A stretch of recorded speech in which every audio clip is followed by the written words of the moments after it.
नमो तस्से भगवतो अरहतो सम्मा संबुद्दस्से नमो तस्से भगवतो अरहतो सम्मा संबुद्दस्से नमो तस्से भगवतो अरहतो सम्मा संबुद्दस्से सब्बसो नाम रूपस्मि यस्य नत्ति ममायितं असताच न शोचेति सचे भिक्खुति उच्यते।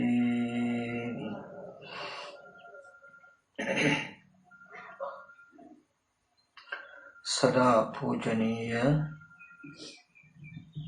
वंदनीय महासंघरत्न अवसराय පින්වත් සිල්මෑණිවරුතුළු ශ්‍රද්ධා සම්පන්න කාරුණික පින්වත්නි, මේ පින්වත් හැම දෙනාම ගෙවල් දොරවල නොයේ කටයුතු කාරණා තිබුණත් ඒ හැම දෙයක්ම පැත්තකින් තබලා තුනුරුවන් කෙරෙහි හිතේ පැහැදීම ඇති කරගෙන තුනුරුවන් කෙරෙහි විශ්වාසය ඇති කරගෙන මේ ජරා මරණ සංඛ්‍යාත සසරෙන් එතර වී ගන්ට මට මේ උපාය හේතු වේවා කියන අදහස් ඇතුව හැම දිනම මේ ප්‍රාන්ත සේනාසනෙට ඇවිල්ලා අද මේ පුරපසළොස් පොහොය දවසේ පෙරවස් සමාදන් වෙලා දැන් මේ සූදානම් වෙන්නේ ලෝතර බුදුරජාණන් වහන්සේ අපි කෙරෙහි අනුකම්පාවෙන් දේශනා කළ ඒ වගේම බ්‍රහ්මචර්යාවට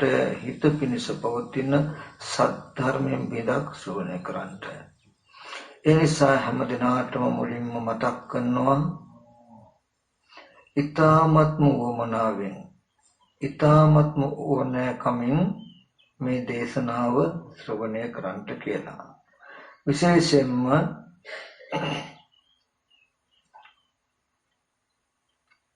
ධර්මයක් අහලා යම් කිසි කෙනෙක් දේශනාව අවසානයේදී යම් මාර්ගඵල ප්‍රඥාවක් පහළ කරගන්නවා නම් කෙනෙකුට දේශනාව අවසානයේදී මාර්ගඵල ප්‍රඥාව පහළ නොවෙනවා නම් මේ කාරණාවට බහුතරයක්ම තියෙන හේතුව තමයි සක්කසකම් යොමු නොකිරීම.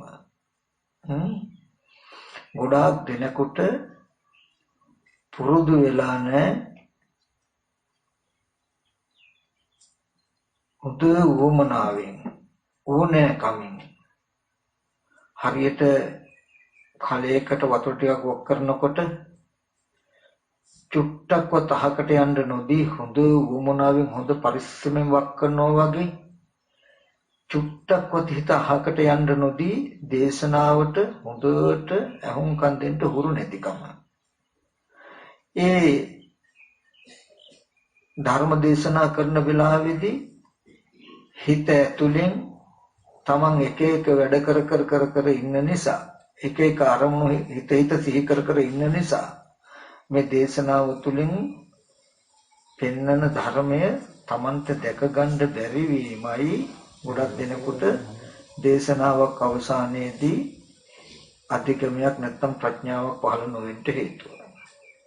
යම් කිසි කෙනෙක් භාජනයකින් තවත් භාජනයකට වතුර වක් කරනකොට වතුර ටික ඉහිරෙන්න නොදී හොඳ සිහියක් යොදලා හොඳ උත්සාහයක් යොදලා හොඳ එකඟකමක් යොදලා අර වතුර ටික අහකට යන්න නොදී අනිත් භාජනයට වක් කරන්නත් මෙන් හොඳ සිහියක් යොදලා හොඳ චිත්ත ඒකාග්‍රතාවයක් යොදලා හොඳ වමනාවක් ඇති කරගෙන චුට්ටක්වත් හිත අහකට යන්න නොදී ඒ දේශනාව ඔස්සේම හිත මෙහෙවුවොත් හොඳට ඒකට කියන සකසා ශ්‍රවණය කරනවා කියලා. සකසා සද්ධර්මය අහුවොත් මෙන්න මේක තමයි ප්‍රධානම හේතුව ප්‍රධානම සාක්ෂිය නොලබපු අධිකම ප්‍රඥාවක් ලබා ගන්නට. බුදුරජාණන් වහන්සේගේ කාලේදී වුණා සමහර වෙලාවල් වලට පිරිස විසිරලා ඉන්නවා කියලා දැක්කම තථාගතයන් වහන්සේ ජාතක කතාවක් වගේ දේශනා කරනවා. එතකොට මේ කතා රසයටත් එක්ක හොඳට අහුම්කන් දුන්නාම සිතේ විසිරුණු ගතිය අඩු වෙනවා. ඒකම චතුරාර්ය සත්‍ය දේශනා කළාම ඒ ධර්මයේ හොඳට තේරෙනවා වැටහෙනවා. මොකද ඒ දේශනාවටම හිත යොමු වෙලා නිසා. ඉතින් වර්තමානයේදී අපේ හිතට විසිරෙන්න නොදී අහකට යන්න නොදී අපිට දේශනාවක් මෙතනදී විතරක් නෙමෙයි ඕනම තැනකදී යම් ධර්මයක් අහනවා නම් හිත විසිරෙන්න නොදී හැකිලෙන්න නොදී ඒ ඔස්සේම ඇහුවොත් අනිවාර්යෙන්ම තමන්ගේ ජීවිතයට බොහෝ අර්ථයක් සපයන අභිවෘද්ධියක් ඇති කරන නුවණක් පහළ වෙනවමයි. ඉතින් ඒ නිසා මුලින්ම මතක් කරනවා අර මං ඉස්සෙල්ලා කියපු උපමාව දිහා බලන්න. කලයකින් තව කලයකට හෝ භාජනයකින් තව භාජනයකට වතුර ටිකක් වක් කරනකොට එක එක ඒවල් හිත වටපිට බල හිතෙන් හරි මොනවා හරි සිහි කර අපි ඒක කරන්න ගියොත් වතුර ටික අහකට යනවාමයි හැලෙනවාමයි. නමුත් ඒ අරමුණෙන් හිත අහකට යන්න නොදී වතුර ටික අහකට හැලෙන්න නොදී බලන්න හොඳ සිහියක් යොමු කරලා තියෙන හැටි, හොඳ උත්සාහයක් යොමු කරලා තියෙන හැටි, හොඳ වීරියක් යොදලා තියෙන හැටි, ආන් මේ විදිහට මේ දේශනාව චුට්ටක්වත් අහකට යන්න නොදී හොඳට ශ්‍රවණය කරන්න කියලා මතක් කරනවා.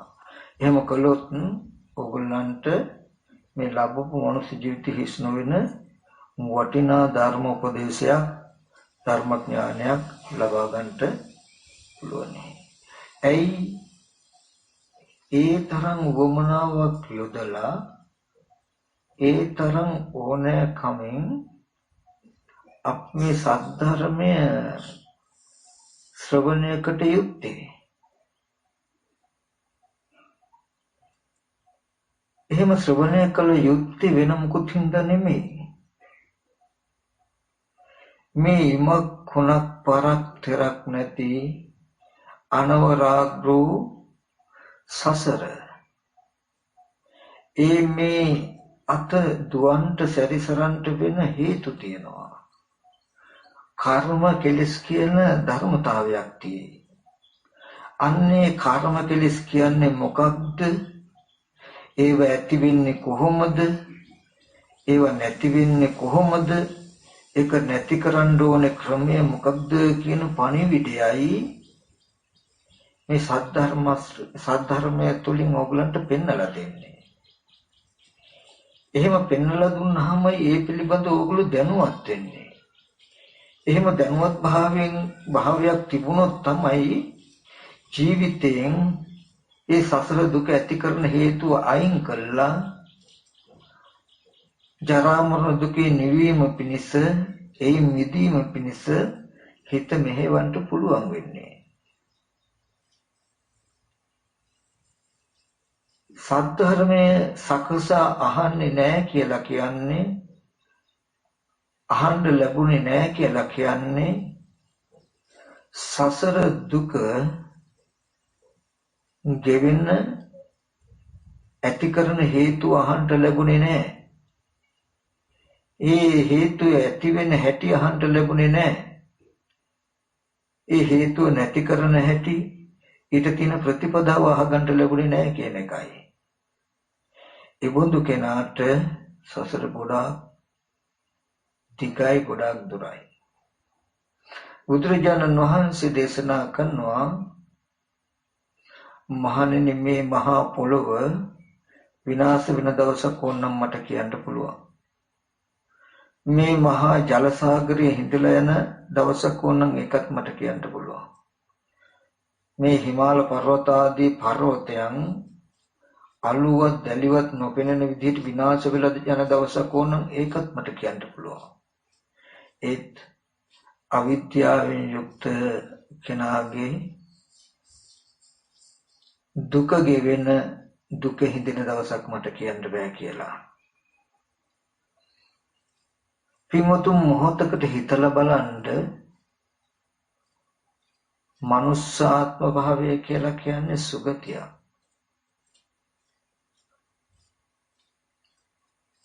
සුගති කියලා කියන්නේ යහපත් වූ ගතියක්. මනාව ගතියක්. සුගතියක් කියන සුගති භූමියකත් මේ තරම් කායික මානසික අපහසුතාවයන් තියෙයි නම් කාය පීඩා චිත්ත පීඩා තියෙයි නම් දුගතියක් වූ තැන දුගතියක මොන වගේ දුක් පීඩාවන් පවතිනු ඇද්ද කියන එක මොහොතකට සිහිපත් කරන්න. මේ සසර එනකොට සසරේ ඉන්න සත්‍යය වැඩි කාලයක්ම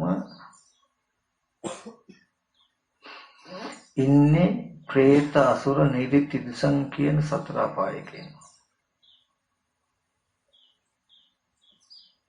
කුසලයකට මිනිස්සෙක් හෝ දෙවියෙක් වුණත් හරිම හදිස්සියෙන් හරිම ඉක්මනට ආපහු මහගෙදරට යනවලු, සතර අපායට යනවලු. හැබැයි මේ අවිද්‍යාව වැස්මේ බරපතලකම භව ආවරණේ තියෙන බරපතලකම තමයි මේ දෙපැත්ත පෙන්වන්නේ නැති එක. පෙනෙන්නේ නැති එක. දුකතියට වැටුණු වෙලාවෙදී නම්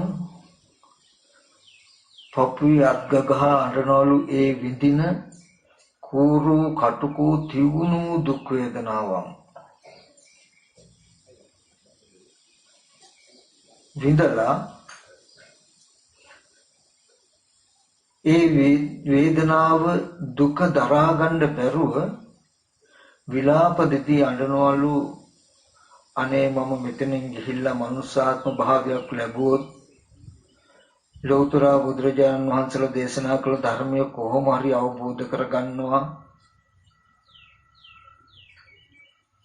ඒ වගේම හැමදාම සිල්වත් වෙනවා, ගොඩාක් කුසල් කරනවා කියලා වදඤ්ඤෝ සීල සම්පන්නෝ කාහාම කුසලම් බහුම බොහෝ කොට කුසල් කරනවා කියලා අඬනවලු. එහෙම අඬා කල්ප කෝටි ගාණක් ඉඳලා ඒ අකුසල කර්මය අඩු වෙනකොට පුරාණ සසරගත කුසල කර්මයක් මතුවීමෙන් ආපහු වෙනකොට ආයත් භවයෙන් වැහෙනවා.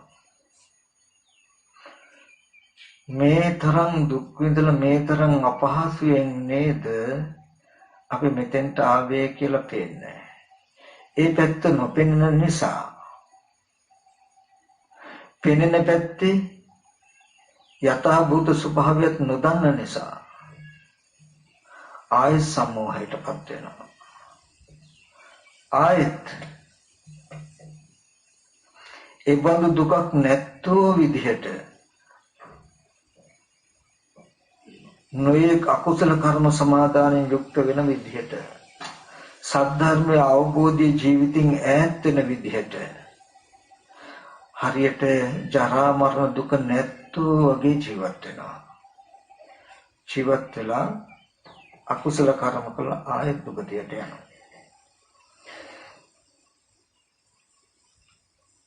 ඊට පස්සේ ඒකේ තියෙන අවාසනාව කියන්නේ දුකතිය පැත්තට ගියාම මේ පැත්ත පේනවා. මේ බඳු දුක් කූරු කටුක තියුණු දුක් වේදනා විඳින තැනකට මං ආවේ මංපත් උනේ මේ බඳු අතිශය වටිනා අවස්ථාවක් ලැබිලත් ඒකෙන් ප්‍රයෝජන ගන්නෙ නැතුව නේද කියලා මේ ක්ෂණ සම්පත්තිය තිබුණු පැත්තත් ඒකෙන් වැඩක් නොගත්ත පැත්තත් ඒ නිසා දුගතියට ආව පැත්ත දෙපැත්ත පේනවා. ඒකයි බුදුරජාණන් වහන්සේ දේශනා කරන්නේ යං වූ භික්ඛවේ සත්තාරා කරණීයා ශාවකානං හිතේසුනෝ ශාවකානං අනුකම්පකේන කතං වූතම්මය ඒතානි භික්ඛවේ රුක්ඛ මූලානි ඒතානි ශුඤ්ඤාගාරානි ජහයත් මා භික්ඛවේ පමාදත්ත මා පච්චා විප්පටිසාරෝ හොත්. මහණෙනි ශ්‍රාවකයන්ට හිතයිසී වූ ශ්‍රාවකයන්ට අනුකම්පා කරන ශාස්ත්‍රඥ වහන්සේ නමක් විසින් යමක් කටයුතු නම් ඒ සියල්ල මම නුඹලා වෙනුවෙන් කළා තියෙන්නේ. මහන්නේ අප්‍රමාදී වෙන්න, ප්‍රමාද වෙන්න එපා. මේ ගස් මුල් තියනවා, හිස් ගෙවල් තියනවා, කැලෑවල් තියනවා. අප්‍රමාදීව ධ්‍යාන වඩන්න. ප්‍රමාද වෙලා පස්සුව විපලිසර වෙන්න එපා. මපච්චා විපලිසර නොවුවත් පස්සේ විපලිසර වෙන්න එපා. මේ වගේ අර්ථයක් ලැබිලත් අපි කරගත්තේ නෑ නේද කියලා විපලිසර වෙන්න එපා කියනවා. ඉතින් නිරේට ගිහිල්ලා බොහෝ සෙයින් සත්‍ය විපලිසර වෙනවා. පින්වතුනි, සද්ධර්මයේ අවබෝධ නොවුනත් මේ දෙපැත්තෙන් මේ පැත්තට එන කෙනාට ඒ පැත්ත පෙනෙන්නේ නැහැ. දුගතිය පැත්තට ගිය කෙනාට මේ පැත්ත පෙනෙන විදිහට කූර විදිහට සසර හැදිලා තියෙන නිසා සුගතියට ආපු කෙනාට දුගතිය පැත්ත නොපෙනුනාට සුගතිය තුලම විද්‍යමාන වන දේව දූතයෝ ඉන්නවා. නුවණක් තියෙන කෙනාට කනට කොඳුරවල හිමින් කියනවා ඔයාට පෙනෙන ඔබට තේරෙන හිත සිහි කරන හිත බලාපොරොත්තු වෙන සුන්දර ලෝකයක් තිබුණට ඒ තුල මෙන්න මෙහෙම දෙයක්ත් තියෙනවා කියලා දකින්න කියන එක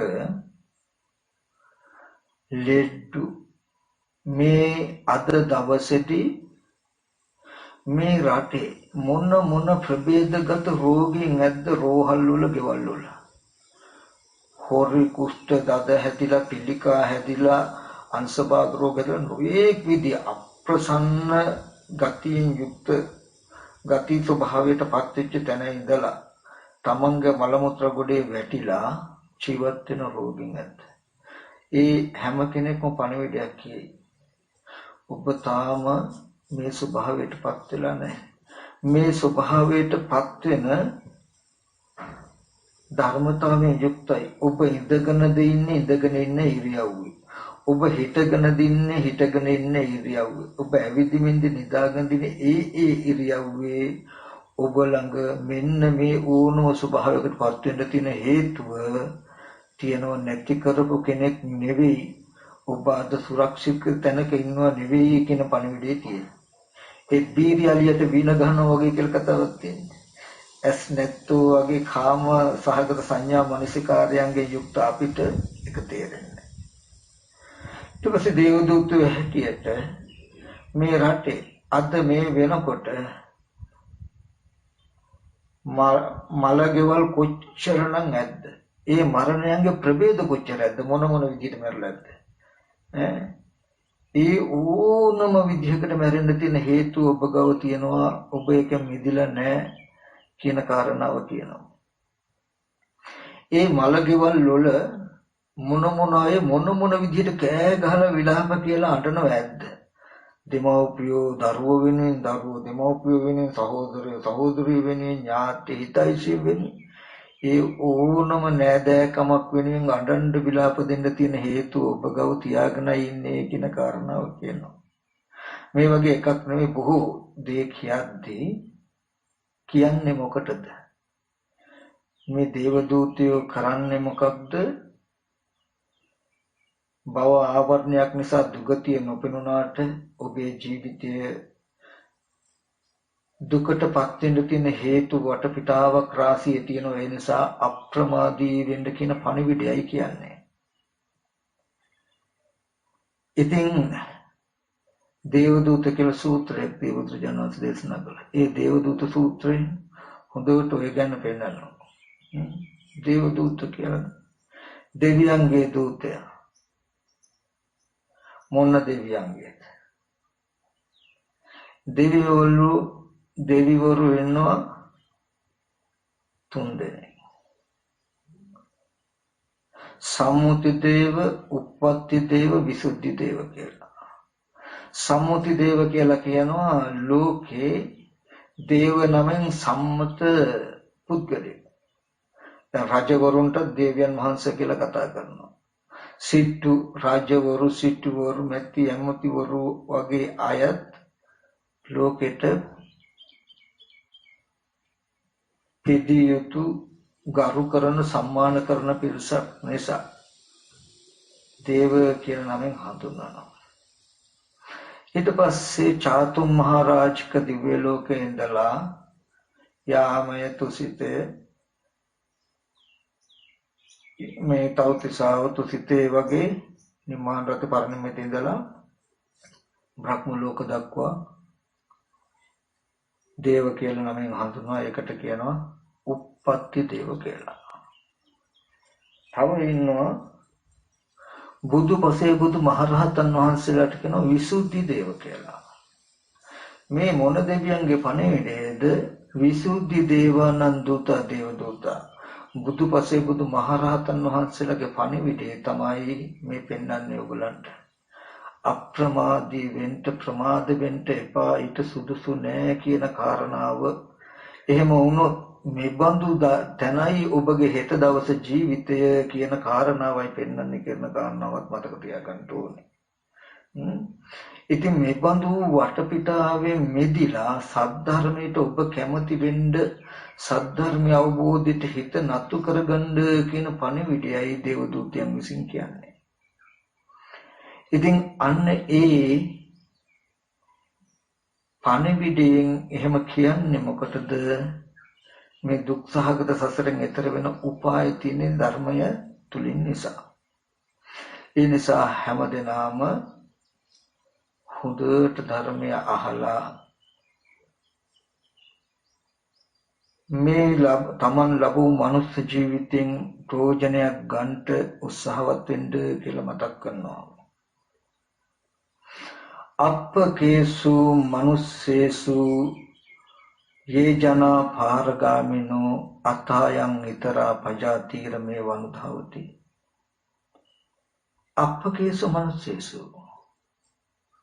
යේ ජනා පාරගාමිනෝ, මිනිස්යන් අතර ඊටාම ටික දෙනයි සසර පරතරකට යන්නේ.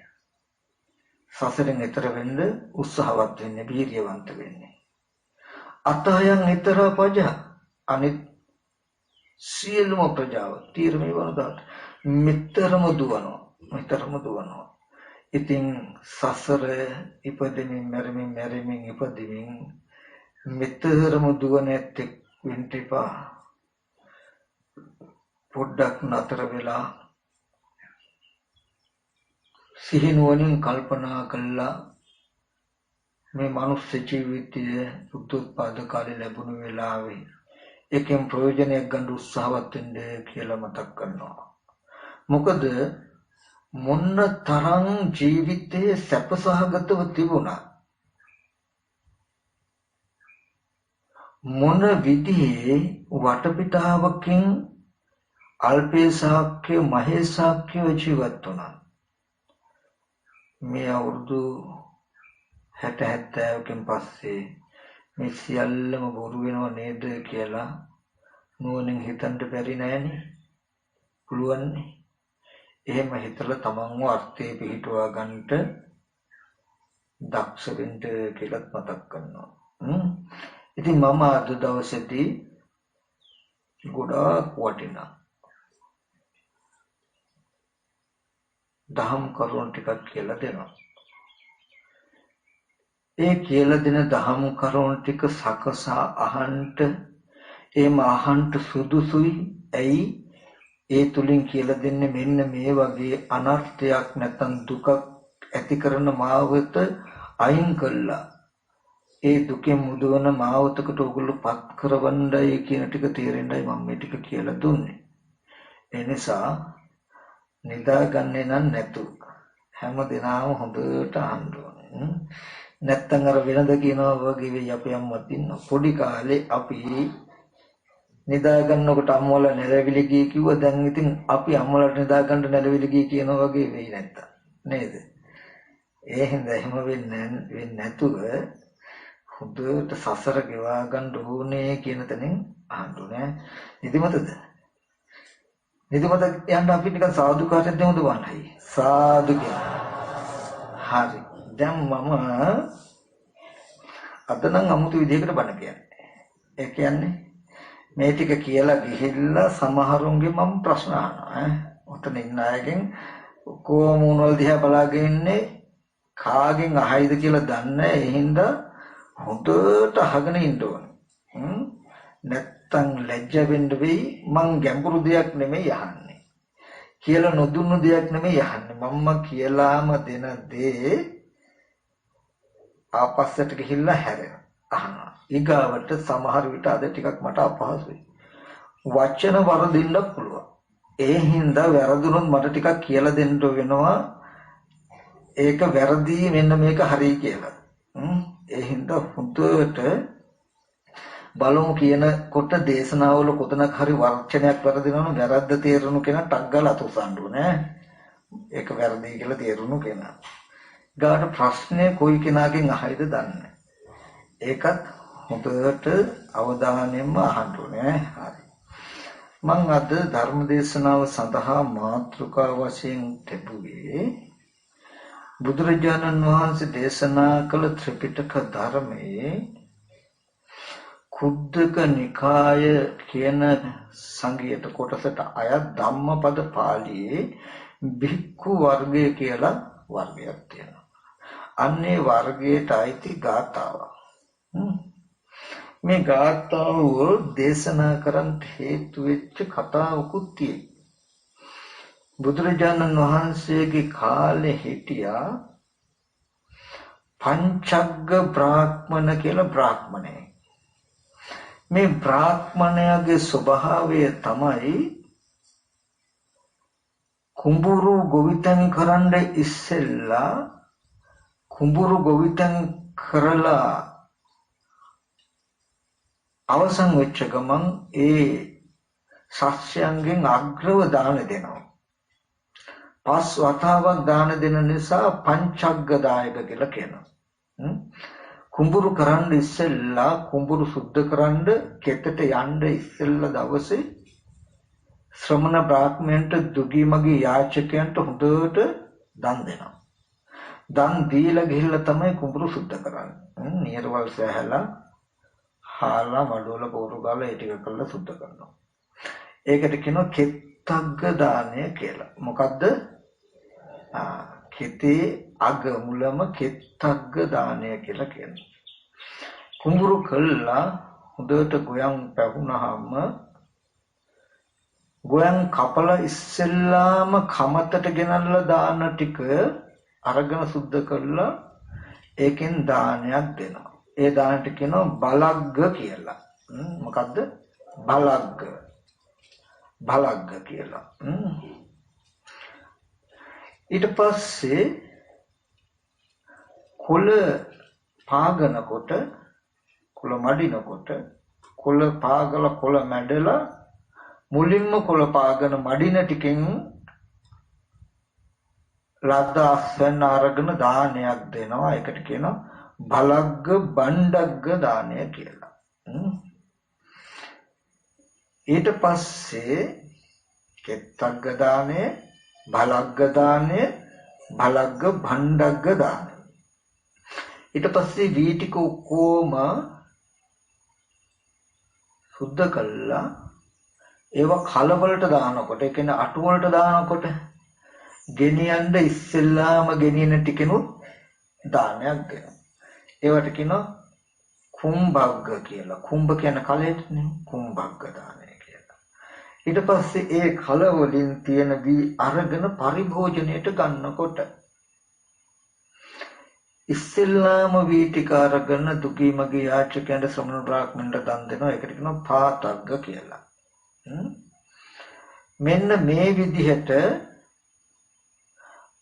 හැම කන්නකම පස් වතාවක්ම දන් දෙන නිසා මේ බ්‍රාහ්මණයට නමක් හැදුණා පංචග්ගදායක බ්‍රාහ්මණ කියලා. එක දවසක් මහා කරුණා සමාපත්තියේ සමවැදිලා ලෝකෙ දිහා බලනකොට භාග්‍යවතුන් වහන්සේ දැක්කා මේ බ්‍රාහ්මණයට සහ ඒ බැමිණිට අධිගමලාභී හේතු තියනවා කියලා.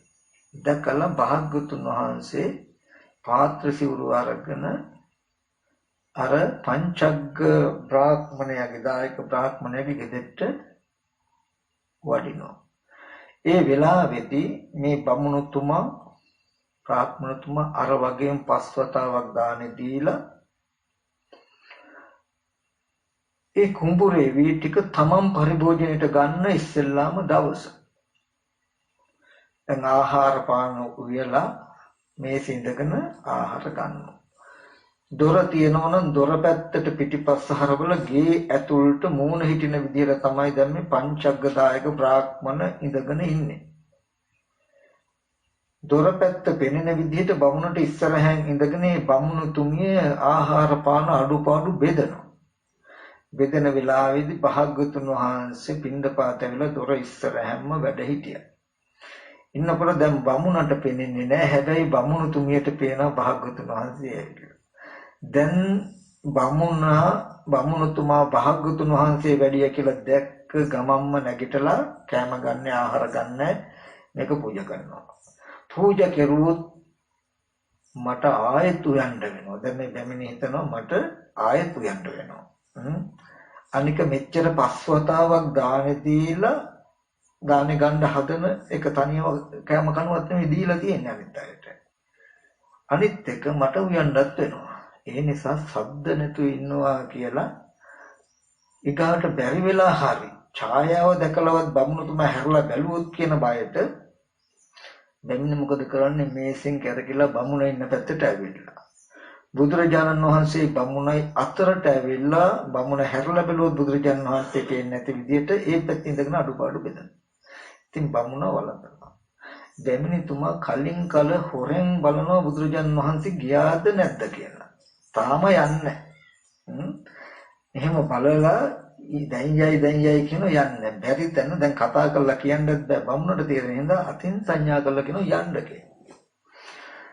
බුදුරජාණන් වහන්සේ ඔළුවෙන් සංඥා කරලා කිව්වා ඔළුව හොල්ලන නෑ මම යන්නේ නෑ කියලා.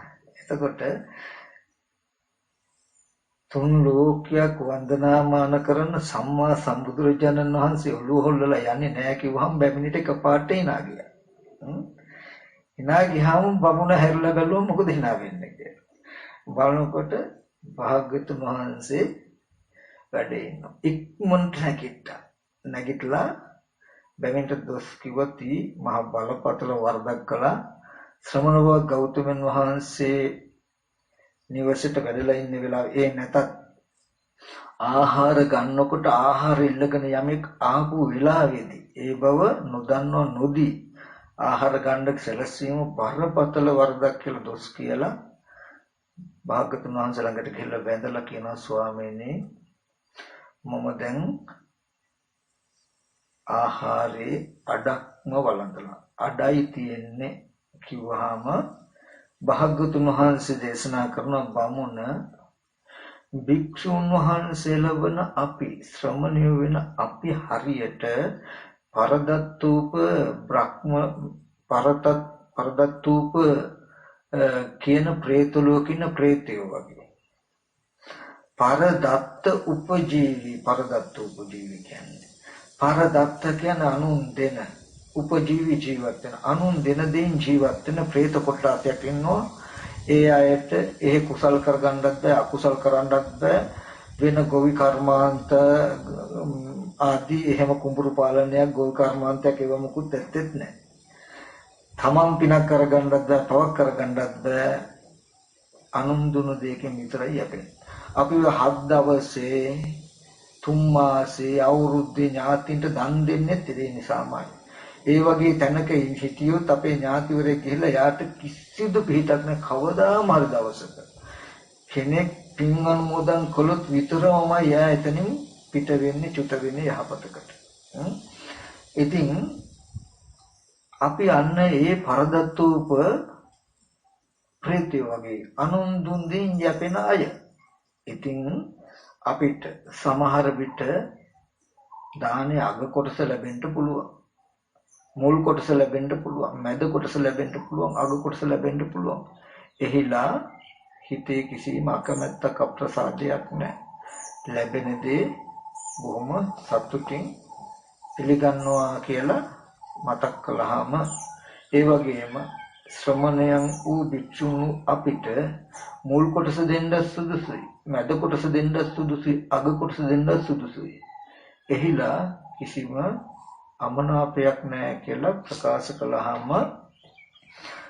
බමුණ අඩක් වළඳලා තිබුණු අරගෙන තිබුණු ඉතුරු බත් පිඟානේ අඩුව තථාගතයන් වහන්සේට පූජා කළා. තථාගතයන් වහන්සේ ඒක බොහෝම කැමැත්තෙන් බාරගත්තාම මේ බමුණුතුමාට හරි පුදුමයි වගේම හරි සද්ධාාවක් පැහැදීමක් ඇති වුණා තථාගතයන් වහන්සේ ගැන. තමන් ආහාරයට අරගෙන තමන් ඉඳුල් කළ ඉඳුල් භාග්‍ය පිළිගත්ත නෙමේ සම්මා සම්බුදුරජාණන් වහන්සේ කියලා කියන්න බැරි තරම් අනන්ත සෙනෙහස සද්ධාාවක් ඇති වුණා. ඇති වෙලා එතන ඉඳන්ම ප්‍රශ්නයක් අහනවා. ඒ කියන්නේ භික්ෂුව කියන කෙනා මෙබඳුයි නේද එහෙනම් කියන අදහසින් ඔබ වහන්සේගේ ශාසනයේ භික්ෂුව කියලා කියන්නේ එහෙනම් කාටද? මොන වගේ කෙනෙකුටද? භික්ෂුව කියලා කියන්නේ මොන වගේ කෙනෙකුටද කියලා බමුණ ප්‍රශ්නයක් අහුවා. අන්නේ ප්‍රශ්නෙට භාග්‍යවතුන් වහන්සේ දේශනා කළ ගාථාව තමයි මම මාතෘකාව වශයෙන් තරුවේ. සබ්බසෝ නාම රූපස්මින් යස්සනත්ති මමයිතං අසතාච නසෝ චේති සචේ භික්ඛූති උච්චති. භාග්‍යවතුන් වහන්සේ දේශනා කරනවා යම් මේ නාම රූප දෙකේ යම් කෙනෙකුට සියලු තැන්හි මම යනයක් නැද්ද? මේ නාම රූප දෙකේ සියලු තැන්හි යමෙකුට මම යනයක් නැද්ද? අසතාචන සෝචේති. ඒ නාම රූප දෙක නැති වෙච්ච දවසට නසෝචේති ශෝක කරන්නේ. සචේ භික්ඛූති උච්චති. අන්න යාට භික්ෂුවයි කියලා කියනවා. මේ නාම රූප දෙකේ මම ආයනේ අතහැරලා නාම රූප දෙක නැති වෙන දවසට ශෝක නොකරන තත්ත්වයටපත් වුණාද යම් කිසි කෙනෙක්, අන්න එයාට භික්ෂුවයි කියලා කියනවා කියලා බුදුරජාණන් වහන්සේ පැහැදිලි කළා. මේ ගාථාව දේශනා කළා. ඒකේ අර්ථය පැහැදිලි කරනකොටම පංචග්ගදායක බමුණ සහ එම බැමුණු තුමිය අනාගාමී ඵලයටමපත් වුණා. එතකොට එදා ඒ පංචග්ග බ්‍රාහ්මණතුමාට බැමුණු තුමියටත් අනාගාමී ඵලයටපත් වෙන්න හේතු වෙච්ච හේතු ධර්මයේ තමයි යම් නාම රූප දෙකක් තියෙනවා කියන්නේ. නාම රූප දෙක කියන්නේ මොකක්ද? ඒකේ මම ආයනය කරන්නේ කොහොමද? ඒකේ මම ආයනය නැති කළ දුක නැති වෙන්නේ කොහොමද කියන කාරණාව තේරුම් ගත්ත එක. ඉතින් දැන් අපිට තියෙන්නේ ඒ ටිකමයි. මොකද්ද?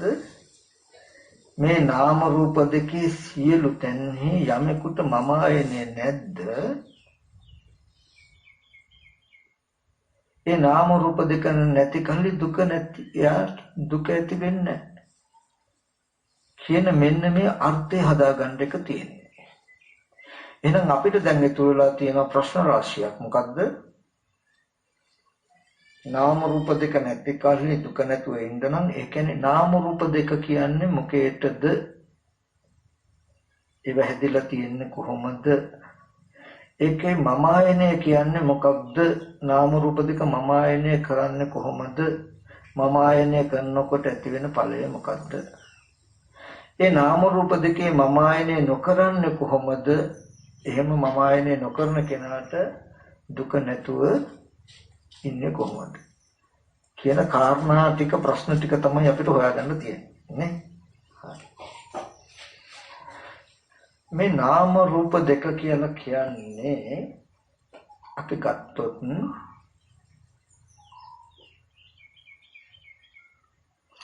පෙර අවිද්‍යා කර්මයට හැදුණු විපාක ස්කන්ධ ටිකට. පෙර අවිද්‍යා කර්මය නිසා මව කුසට ප්‍රතිසන්දි වශයෙන් පැමිණීම නිසා හටගත්ත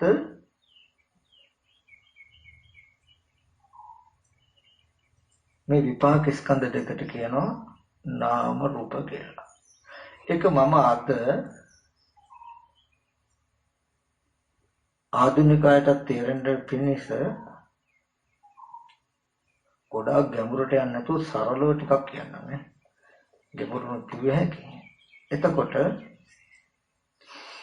එතන රූපයක් ගත්තාම ඒ රූපේ බීජ කලලේ දෙමාපියන්ගේ ලේ ධාතුව නිසා හැදුණු කන බොන ආහාරයෙන් වර්ධනය වුණු මේ කය තමයි රූපේ.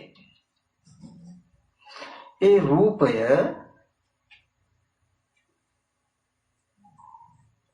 ඒ කය වෙන් කළා තනි කළා හොඳට බැලුවොත්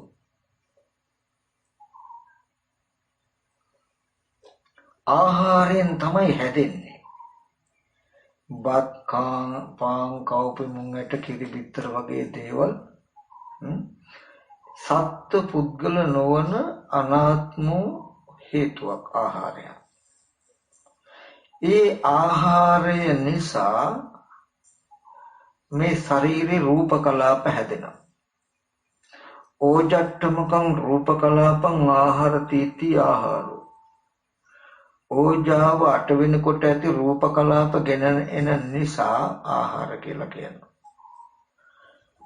තව පැත්තකින් ගත්තොත් කෙටියෙන් ඵලයක් ගෙන එන නිසා ආහාර කියලා කියනවා.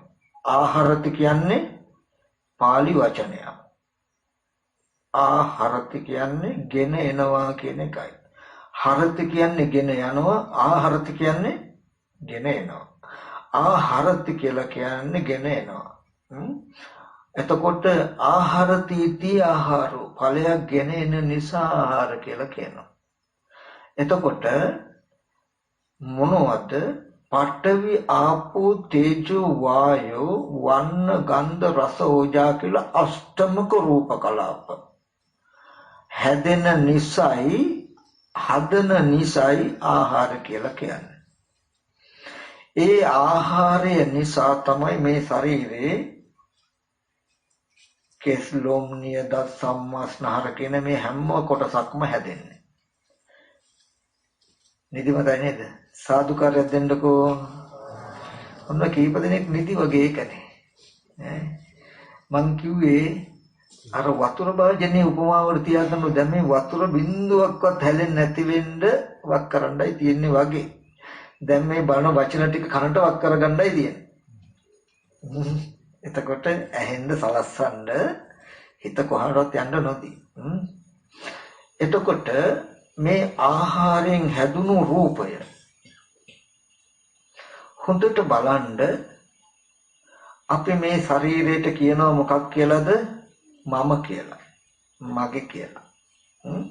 නමුත් මේ රූපේ ස්වභාවය බුදුරජාණන් වහන්සේ හොඳට පෙන්නනවා ඉස්සෙල්ලා. කන බොන ආහාරයෙන් හැදුණු පඨවි ආපෝ තේජෝ වායෝ කියන ධර්මතා හතරකින් යුක්තයි. ඒ කියන්නේ දැන් ඔක්කොම මම කියන අපි ඔක්කොම හිතෙන් වැඩ කරමු. ඔක්කොගේම තියෙන කෙස් ටික හැබැයි මගේ නෑ. ඒකයි ප්‍රශ්නේ. හරි කමන්නේ. කෙස් ටික කපලා අපි පැත්තකට දැන් දාලා බලාගෙන ඉන්නවා අපි. දැන් ඒකේ මම ඉන්නවද කියලා බලන්න. මේ මම කියලා පෙනෙනවද? කවුරු හරි පිටින් කෙනෙක් આવුත් මේ අහවලා කියලා හඳුර ගන්නවද? නැත්තම් පුද්ගලික සත්‍යයක් කියලා පේනවද? නෑ. ඔන්න ඔය කෙස් ටික හැදුනේ කන බොන ආහාරයෙන්. හැබැයි ඒ කෙස් ටිකේ ස්වභාවය පටවි තද ස්වභාවය. හොඳට කළු ගලක් සිහි කරගන්න ගඩොල් කැටය මැටි ටික මේ කළු ගල ගඩොල් කැටේ මැටි ටික කෙනෙක් පුද්ගලයෙක් කියලා හිතෙනවද අපිට? නෑ. අන්න ඒ අචේතනික වස්තුවේ තියෙන ස්වභාවයයි දැන් මේ පැත්තක තියෙන කෙස්වල ස්වභාවයයි සමානයි. ඊට පස්සේ මේ ශරීරයේ තියෙන රෝම කූප ටික කොහොම ටික හුරුමපු බ්ලේඩ් එකකින් හරි පීයකින් හරි ඔන්න හොයරුවා. දැන් පැත්තකට දැම්ම. දැන් ඒ දිහා බලනවා අපි. ඔන්න බලන්න රෝම ගස් ටික මම කියලා තේරෙනවද? මගේද? තව කෙනෙකුගේද? නෑ. කිසිම පුද්ගල භාවයක් නැති අචේතනික ධර්මයක්. ඒකතර ගඩොල් කැටේ කළු ගල මැටි ටික සමානයි. ඒ වගේ අපි නිය දත් හම මස් නහර ඇට මිදුළු කියන මේ වගේ එකින් ගලවලා තියනවා. දැන් ඔන්න කොටස් 20ක් තියෙනවා. හදවතක් උගඩුවක් මාව වැල්ලදිව බඩවැල් පෙනහරු බඩවැල් නොපැසුණුහර පැසුණුහර හිස් මොලේ කියලා මේ කොටස් ටික තියෙනවා. දැන් මේ දිහා බැලුවොත් මේ කොටස මමයි කියලා ඇඟිල්ල දික් කරන්න පුළුවන් කොටසක් තියේද? නෑ. මේ මගේ කියලා ඇඟිල්ල දික් කරන්න පුළුවන් කොටසක් තියේද? නෑ. මේ ඔක්කොම තද ස්වභාවයෙන් යුක්තයි. ඔන්න පඨවි. ඊට පස්සේ මේ ශරීරයේ තියෙන දියර වර්ග බලමු. පිත්ත, සෙම. පිත්ත ටිකක් ගන්නකො. පිත්ත හරි සෙම හරි ටිකක් අපි සෙම නැත්තම් සොට්ටු කෙල ටිකක් ගන්නකො. ඒක අපිට හොඳට ප්‍රකටයි. මේ කෙල ටික මමද? මගේද? මගේ ආත්මෙද? හරි අපි ඔන්න දැන් වාජනයකට කෙල ටිකක් ගැහුවා. මේ කෙල ටික මම කියලා ගත්තොත් හරිද? මගේ ආත්මය කිව්වොත් හරිද? එහෙම නැත්නම් මේ කෙල ටික මගේ ආත්මයකට හිතයි කියලා ගත්තොත් හරිද? නෑ. හරි. ඒ වගේ මේ කෙල ටික හොඳට නිමිති ගන්න. කිසිම විලාවක මම වෙන්නෙම නැති, සත්‍යෙක් වෙන්නෙම නැති, පුද්ගලෙක් වෙන්නෙම නැති ගතියක් තියෙන්නේ. ඒ වගේ පිත්ත සෙම සරව කියලා කෙලවල විත්තියටම තමන් නොවන, පුද්ගලේ නොවන, සත්ව නොවන කොටස් 12ක් තියෙනවා මේ ශරීරේ. පිත් සෙම් සරව ලේ දහඩිය මේද තෙල් කඳුළු උරුණු තෙල් කෙල සොටු සඳ මිදුළු මුත්‍රා කියලා කොටස් 12ක් තියෙනවා. බාහිර ලිඳක වැවක පොකුණක තියෙන වතුර ටික සිහි කරන්න. කිසිම වෙලාවක තමන්වත් තව පුද්ගලෙක්වත් සත්වෙක්වත් වෙනවද? නෑ. ඒ බඳු ස්වභාව ධර්මයක්මයි අර කොටස් 12. ඔන්න මේ ශරීරයේ තියෙන ඒ කොටස් 12 ගන්න. දැන් අපිට පැහැදිලි මේ කොටස් 32කින් එකකවත් තමන් වුණාද? නෑ.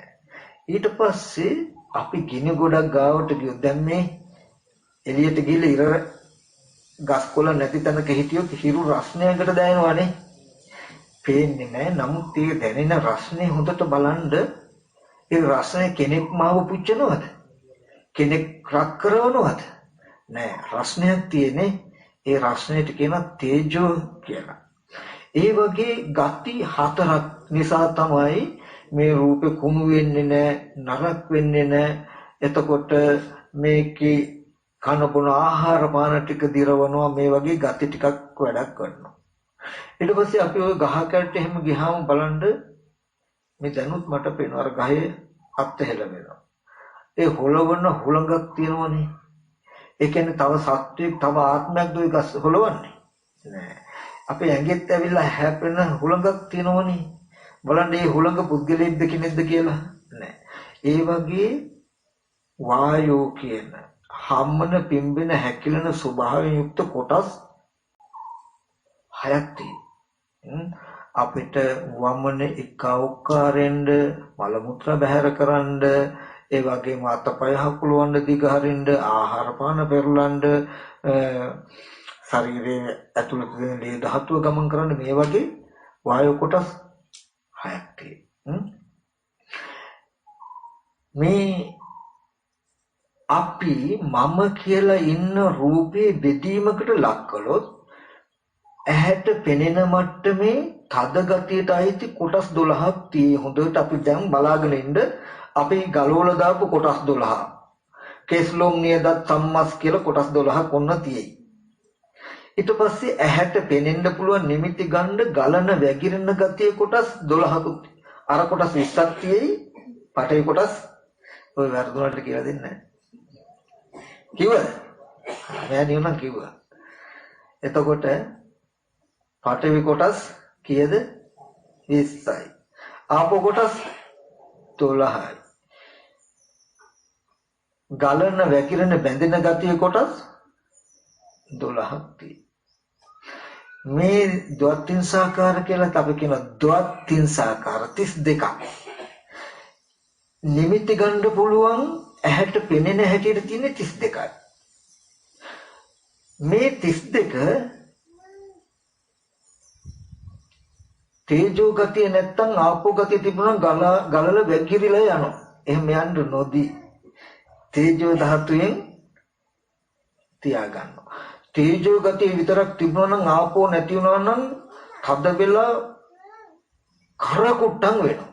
එහෙම වෙන්න නොදී ආපෝ ගතියෙන් පොගෝල තේජෝ ධාතුවෙන් වියලලා කර වෙන්නත් නොදී දිය වෙන්නත් නොදී මේ කොටස් 32 තබා ගන්න එක තමයි ඔය දෙන්න කරන්නේ. ඔන්න ඔය රූපය හැදුනේ කොහොමද? කන බොන ආහාරයෙන්. මේ කොටස් 32 දැන් අපි දැක්කා. මේ කොටස් 32 අපිමයි ගලවලා පැත්තකින් තිබ්බේ. දැන් ඔන්නේ කොටස් 32 හැදුනේ කොටස් 32කින් යුක්ත රූපේ නැත්තම් සතර මහා ධාතුන් යුක්ත රූපය හැදෙන්නේ කන බොන ආහාරයෙන්. ඔන්න ඕකට කිව්වා රූපේ කියලා. හරිද? හරි. ඊට පස්සේ මේ කය ඇසුරු කරගෙන පවතිනවා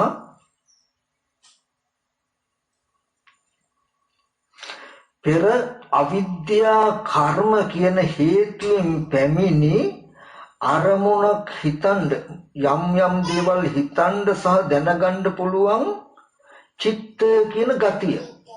සිත කියන එක හැකියාව. අරමුණු හිතන්න දැනගන්න පුළුවන් කමට කියනවා චිත්ත කියලා හිත කියලා. චින්තෙන්ති විජානෙන්ති ති චිත්ත. සිතන්නේ දැනගන්නේ සිතයි. මේ කයේ පිහිටලා දැන් කය වෙනම එකක්. දැන් මේ පුටුවයි මමයි වගේ හිතන්නකෝ. දැන් පුටුව මොකටද උපකාර වෙලා තියෙන්නේ?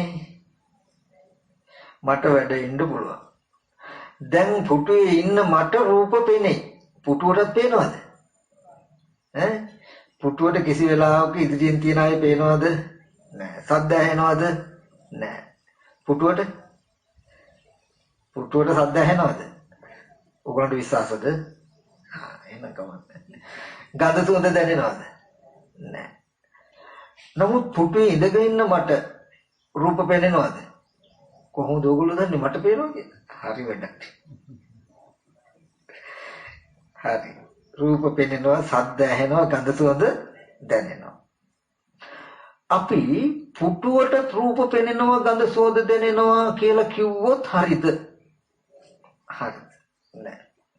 පුටුව හැදිලා තියෙන්නේ මොකෙන්ද? සතර මහා ධාතු පඨවි.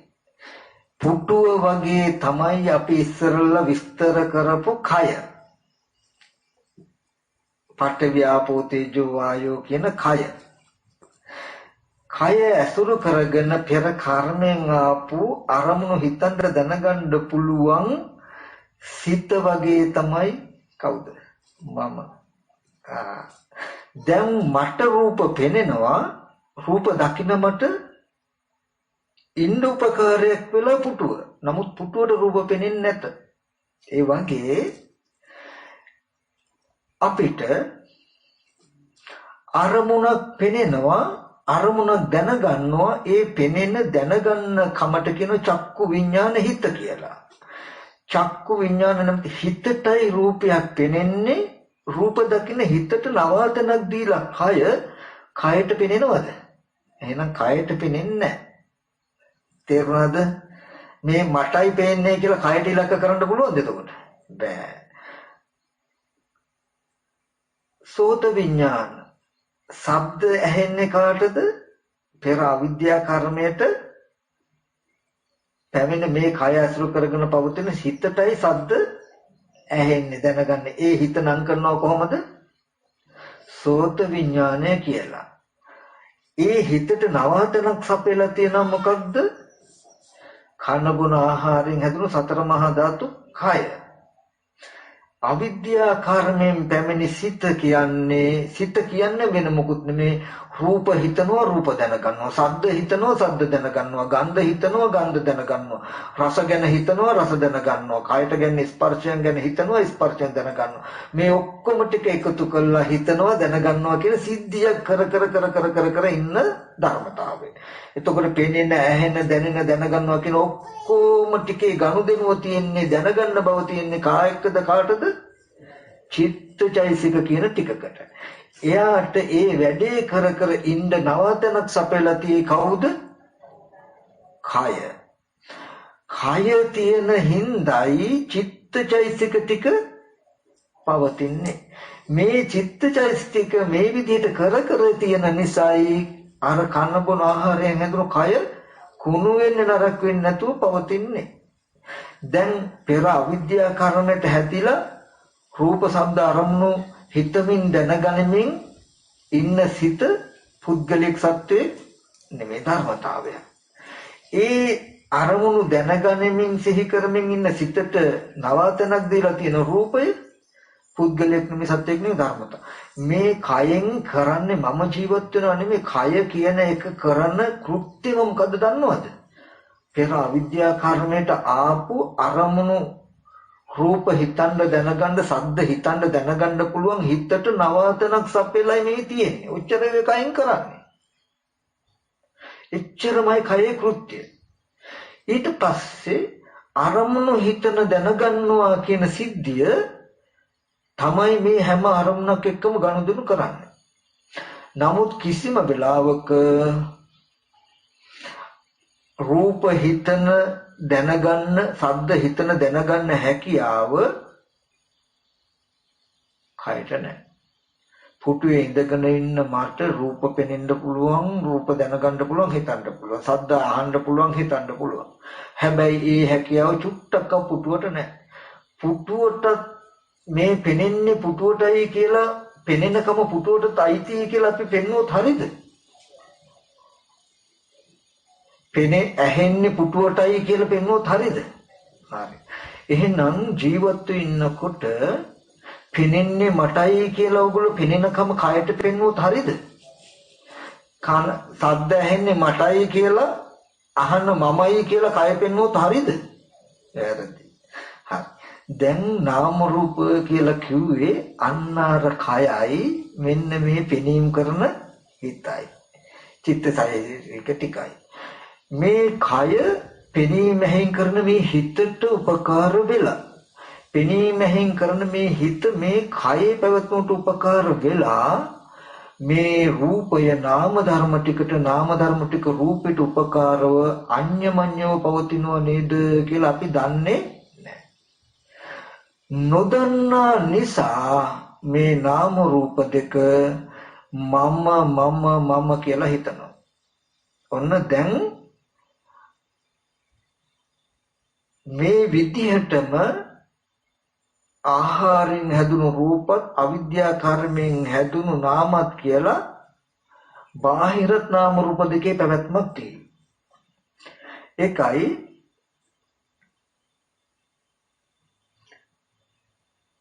සබ්බසෝ නාම රූපස්ම සියලු තැන්හි කියලා කියන්නේ ආධ්‍යාත්මිකවත් බාහිරවත් මේ දෙපැත්තෙම නාම රූප දෙකක් තියෙනවා. ඒකේ මම ආයනය කියලා කියන්නේ මේ නාම රූප දෙක අහංකාරයක් තියෙයි. අහංකාරය කියන්නේ මම කියලා දකිනවා. බාහිර නාම රූප දෙකේ මමෙන් කාර්යයක් තියෙයි. මගේ කියලා හිතනවා. මගේ අම්මා තාත්තා දුව පුතා නංගි මල්ලි අයියා අක්කා කියලා බාහිර නාම රූප දෙකේ මම ආයනයක් තියෙයි. මේ ශරීරේ මම කියලා තියෙයි. මේ නාම රූප දෙකේ අහංකාර මමෙන්කාර කියන මාන්නය තමයි අද අපිට පවතින්නේ.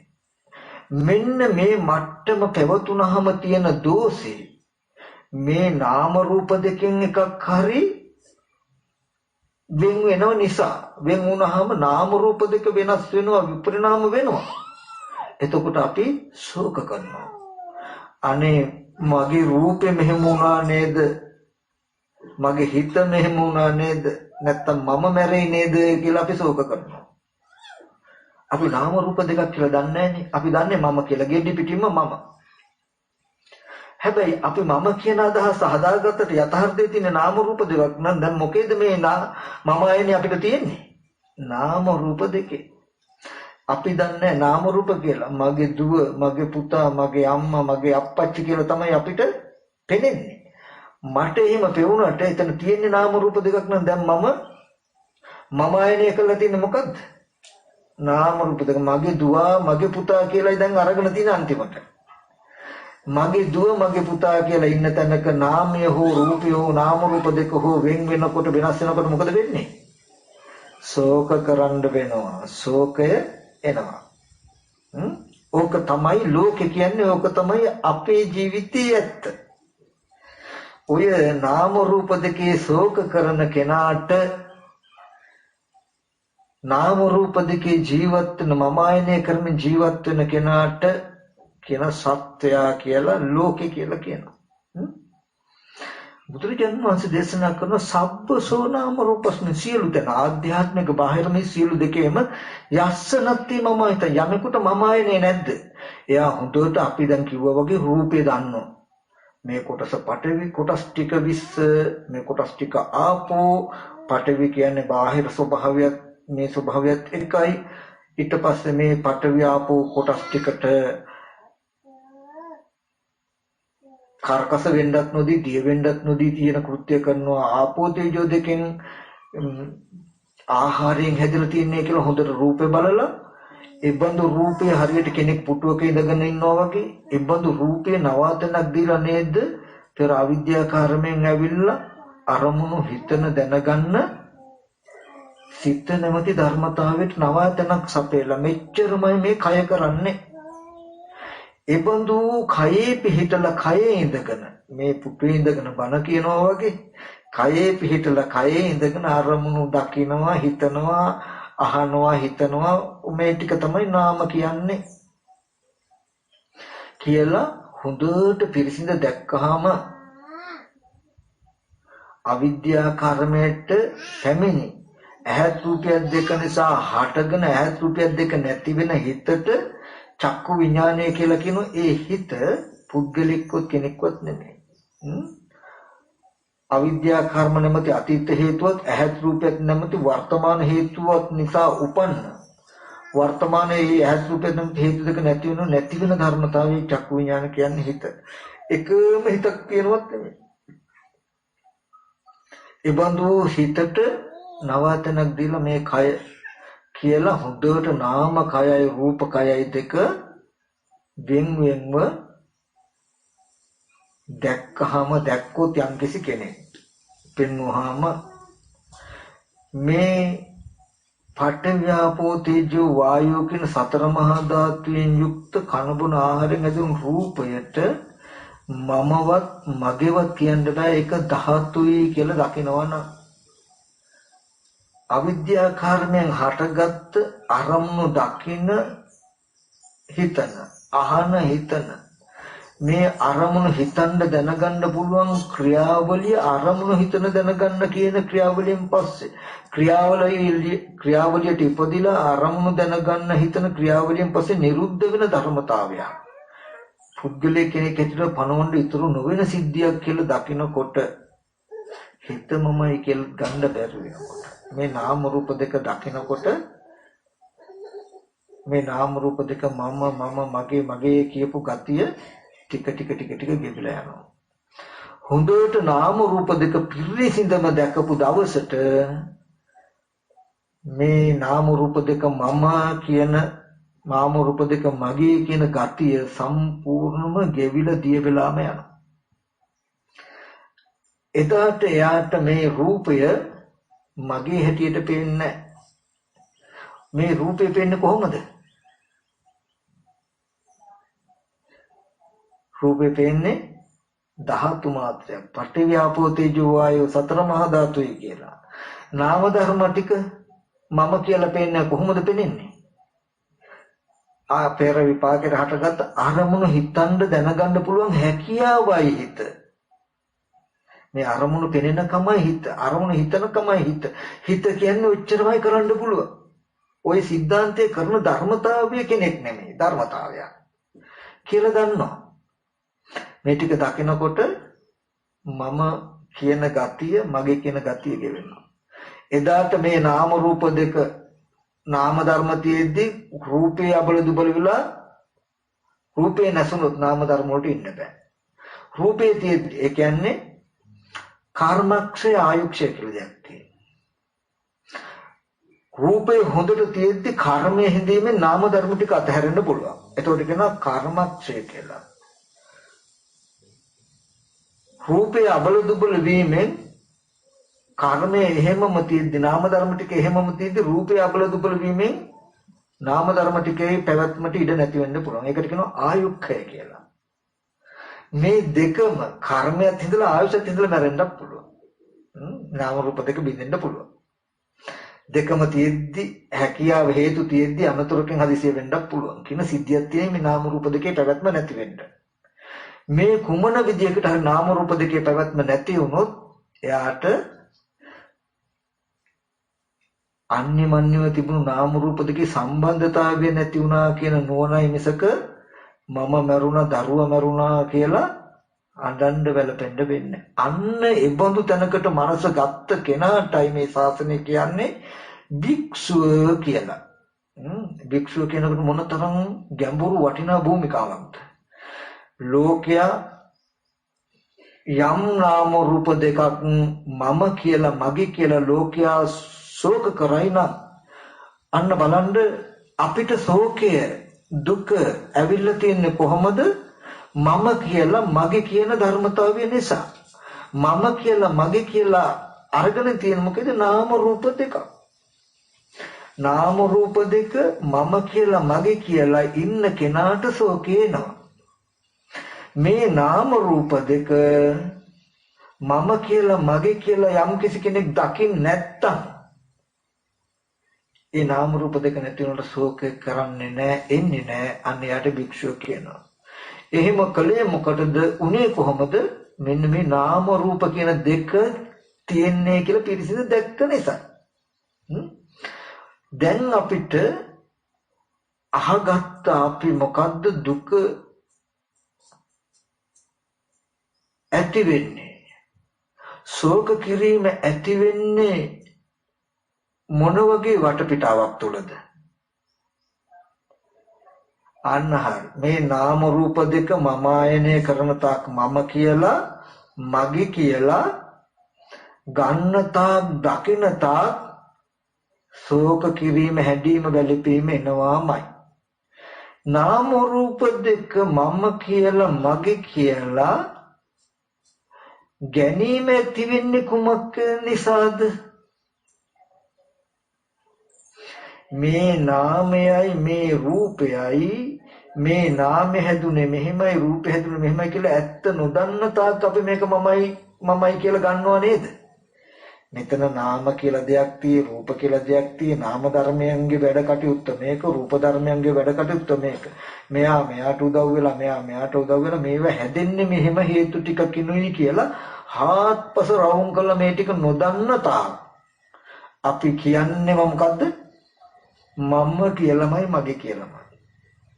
මම කියලා මගේ කියලා ගන්නකම නැති වුණොත් නැති වෙන්නේ, නැති කරනවා නම් නැති කරන්න වෙන්නේ කොහොමද? මේ නාමයි මේ රූපයි මේ නාමය රූපයට උපකාරයි රූපේ නාමයට උපකාරයි රූපයෙන් කරන වැඩේ මේ නාම ටිකට උදව් වෙලා නාම ටිකෙන් කරන්නේ අරමුණු හිතන දැනගන්නකම කරන වැඩේ කරන්න ඉන්න දෙන්නගේ ගති ලක්ෂණත් මේ ටික ඒගොල්ලෝ හැදුණු හැටිත් හොඳට පෙන්වන්න ඕනේ.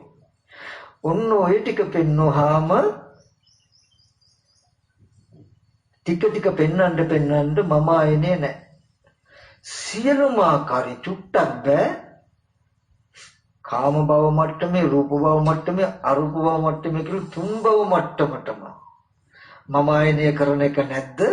සබ්බසෝ කියලා කිව්ව එක අපි මේ මට්ටමේ මම ආයනය අයින් කරනකොට රූප භව මට්ටමේ නාම රූප හම්බ වෙනවා. ඒ මට්ටමේ අතහැරනකොට අරූප මට්ටමේ නාම හම්බ වෙනවා. මේ සියලු තැන් හිම නාම රූප දෙකේ මම ආයනය නැද්ද? අන්න යාට යසෝක කරන්නේ. නාම රූප දෙක නැති වෙච්ච දවසට ශෝක කරන්නේ. ඒ ශෝක නොකරන තත්ත්වයටපත් වෙච්ච කෙනාට මොකද කියන්නේ? භික්ෂුව. නියම භික්ෂුත්වයේ අර්ථය භූමිකාව එක. එතකොට ඒ භික්ෂුවයි කියන වචනය ඒබඳු තැන්වලදී කියන්නේ භික්ෂුව කියන වචනේ දේශනා කරන විවිධ හේතු අර්ථ තියෙන්නේ. මෙතනදී සංසාරේ භයං එක්කතිති භික්ඛු සසර භය දකින්නා භික්ෂුවයි කියන අර්ථයකින් සංසාරේ භයං එක්කතිති භික්ඛු සතර භය දකින්නා භික්ෂුවයි. ගිහි කෙනෙක් වුණත් සිවණ පිරිසට අයිති වෙන ඒ කියන්නේ ගිහි කෙනෙක් වුණත් හදිස්සියේ මේ දර්ශනයෙන් යුක්ත වුණොත් එයා දවස් 7ක් ඇතුළත පැවිදි වෙනවාමයි නැත්තම් කලුරිය කරනවා.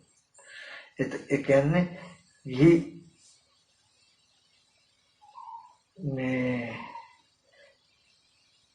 ගෙදරක වාසය කරන්න තරම් රළු කෙලෙසියක් හිටින්නේ නැහැ කෙනා. එතකොට දැන් අපිට තේරෙන්න ඕනේ ශෝකය කියන එක දුක කියන එක කෙනෙකුට ආවනම් ආවේ මොකක් නිසාද කියලා. ශෝකය ඇති වෙන්න ළඟම හේතුව එතකොට මොකද්ද මේ පෙන්නපු දහම් පරයයේ? මම කියන එක. මම කියන තිබුණේ කොතෙන්ටද? මොකේද? නාම රූප දෙක. නාම රූප දෙකේ මම කියලා කියන්න හේතු වෙලා තිබුණේ මොකක්ද? මොකක් නොදන්නකමද? නාම රූප දෙක. නාම රූප දෙක නොදන්නාකම හේතු වුණා නාම රූප දෙක මම කියන්න. නාම රූප දෙක නොදන්නාකම හේතුයි මම කියලා ගන්න. නාම රූප දෙක මම කියලා ගත් එක හේතුයි මොකේද? ශෝක පරිදේව දුක් දුම්නස් වලට. ඒ නාම රූප දෙක වෙන වෙන දවසක ශෝක පරිදේව සැබෑවටම අපේ ජීවිතේ කතාව නෙමෙයිද බලන්න. අම්මා තාත්තා නංගි මල්ලි අයියා අක්කා කියලා මරුණු දවසට ශෝකක එනවද නැද්ද? එනවා. ඒ ශෝක වෙන තැනක අපිට ශෝකය ඇවිල්ලා තියෙන්නේ මගේ අම්මා මගේ තාත්තා මගේ නංගි මගේ දුව පුතා කියලා මිසක මගේ නොවුණු කෙනෙක් නාම රූප දෙක නැති වෙච්ච දවසක දුක එනවද? නෑ. ඒ නාම රූප ඒ මගේ දුව පුතා නංගි මල්ලි මරන හින්දා දුක. මගේ දුව පුතා නංගි මල්ලි කියලා අපි මගේ කියලා මම ආයනය කරලා තිබුණු තැනක තිබිලා තියෙන්නේ මොනවද? නාම රූප.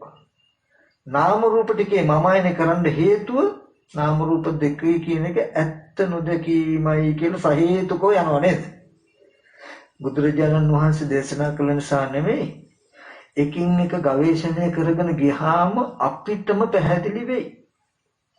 ඊට පස්සේ ඒක අනිත් පැත්තට මෙනවා යම් කලක අසතාචන සෝචේති. ඒ නාම රූප දෙක නැති වෙන කල්හි යමෙක් ශෝක නොකරයි නම් එයාට භික්ෂුව කියනවා. ශෝක නොකරන්න නම් ශෝක නොකරන්න නම් මොකද නැති වෙන්න ඕනේ? මොකද්ද? මමයනේ අර පෙළම ගන්න. ආයි මොකද පෙළෙන් පෙර මේ අන්‍යු දන්න දෙයක් ගන්න එපා. සබ්බසෝ නාම රූපස්මින් යස්ස නත්ති මමයිතං. සියලු තැන්හි නාම රූප දෙකේ මමයනේ නැද්ද? අසතාචන සෝචේති. එයාට නාම රූප දෙක නැති කල්ලි ශෝකෙන්නේ සචි බික්කුති උච්චති. එතකොට යම් තැනක ශෝක පරිදේව දුක් දුම්නස් නොවනවනම් නොවෙන්නේ කාටද? මොකක් නැති කෙනාටද?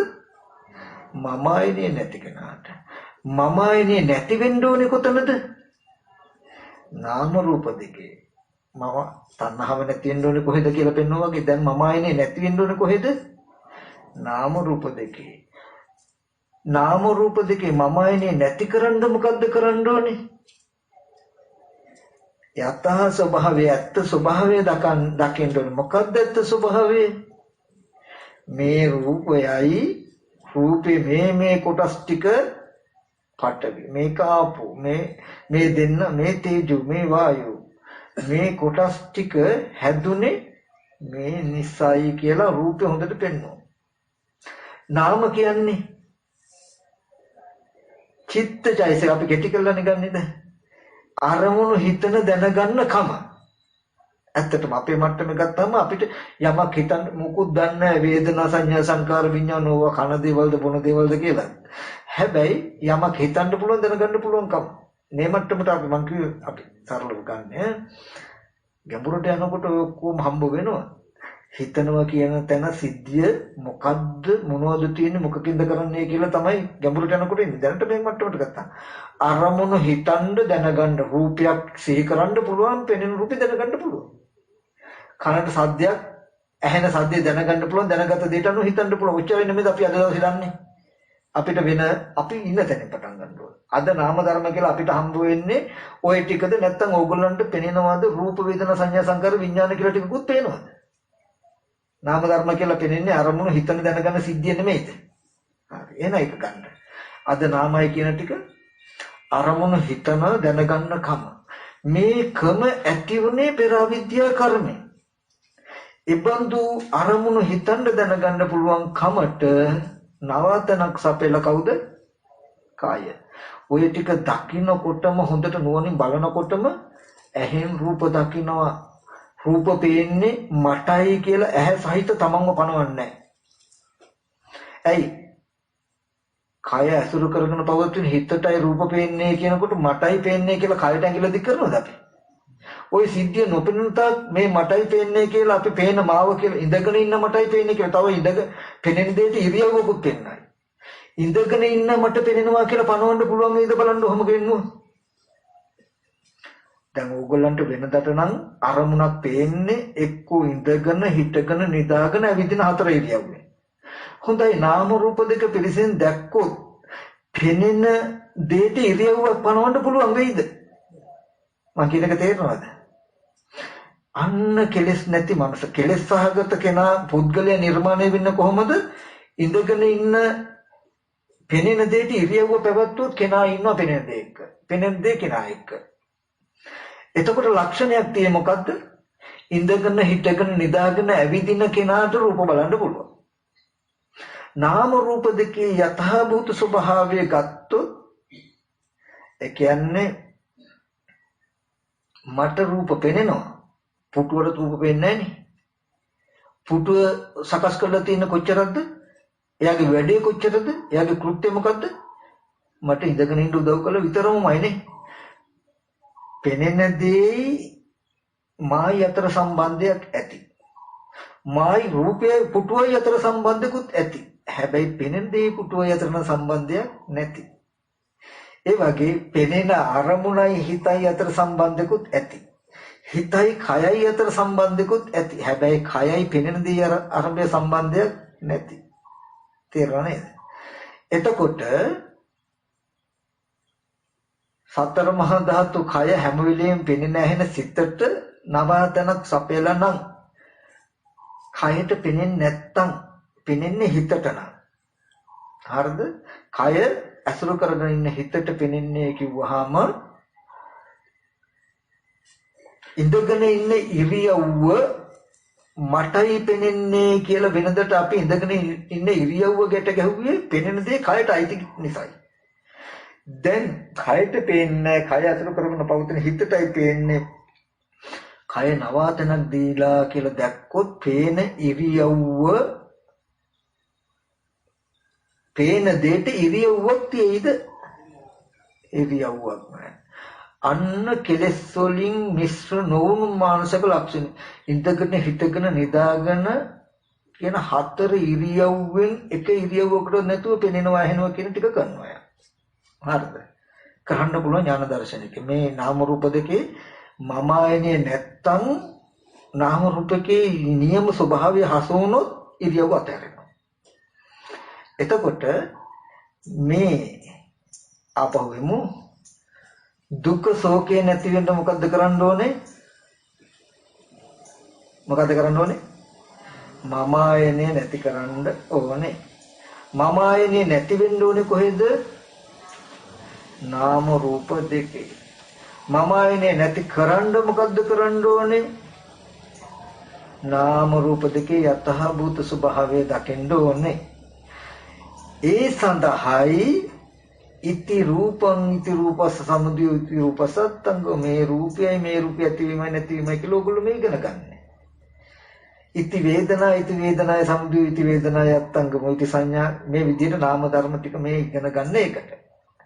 එතකොට ඔන්න දැන් අපි රළු විදිහට නාමයයි රූපයයි දෙක තියෙන්නේ කියලා හොඳට ඉගෙන ගත්තා.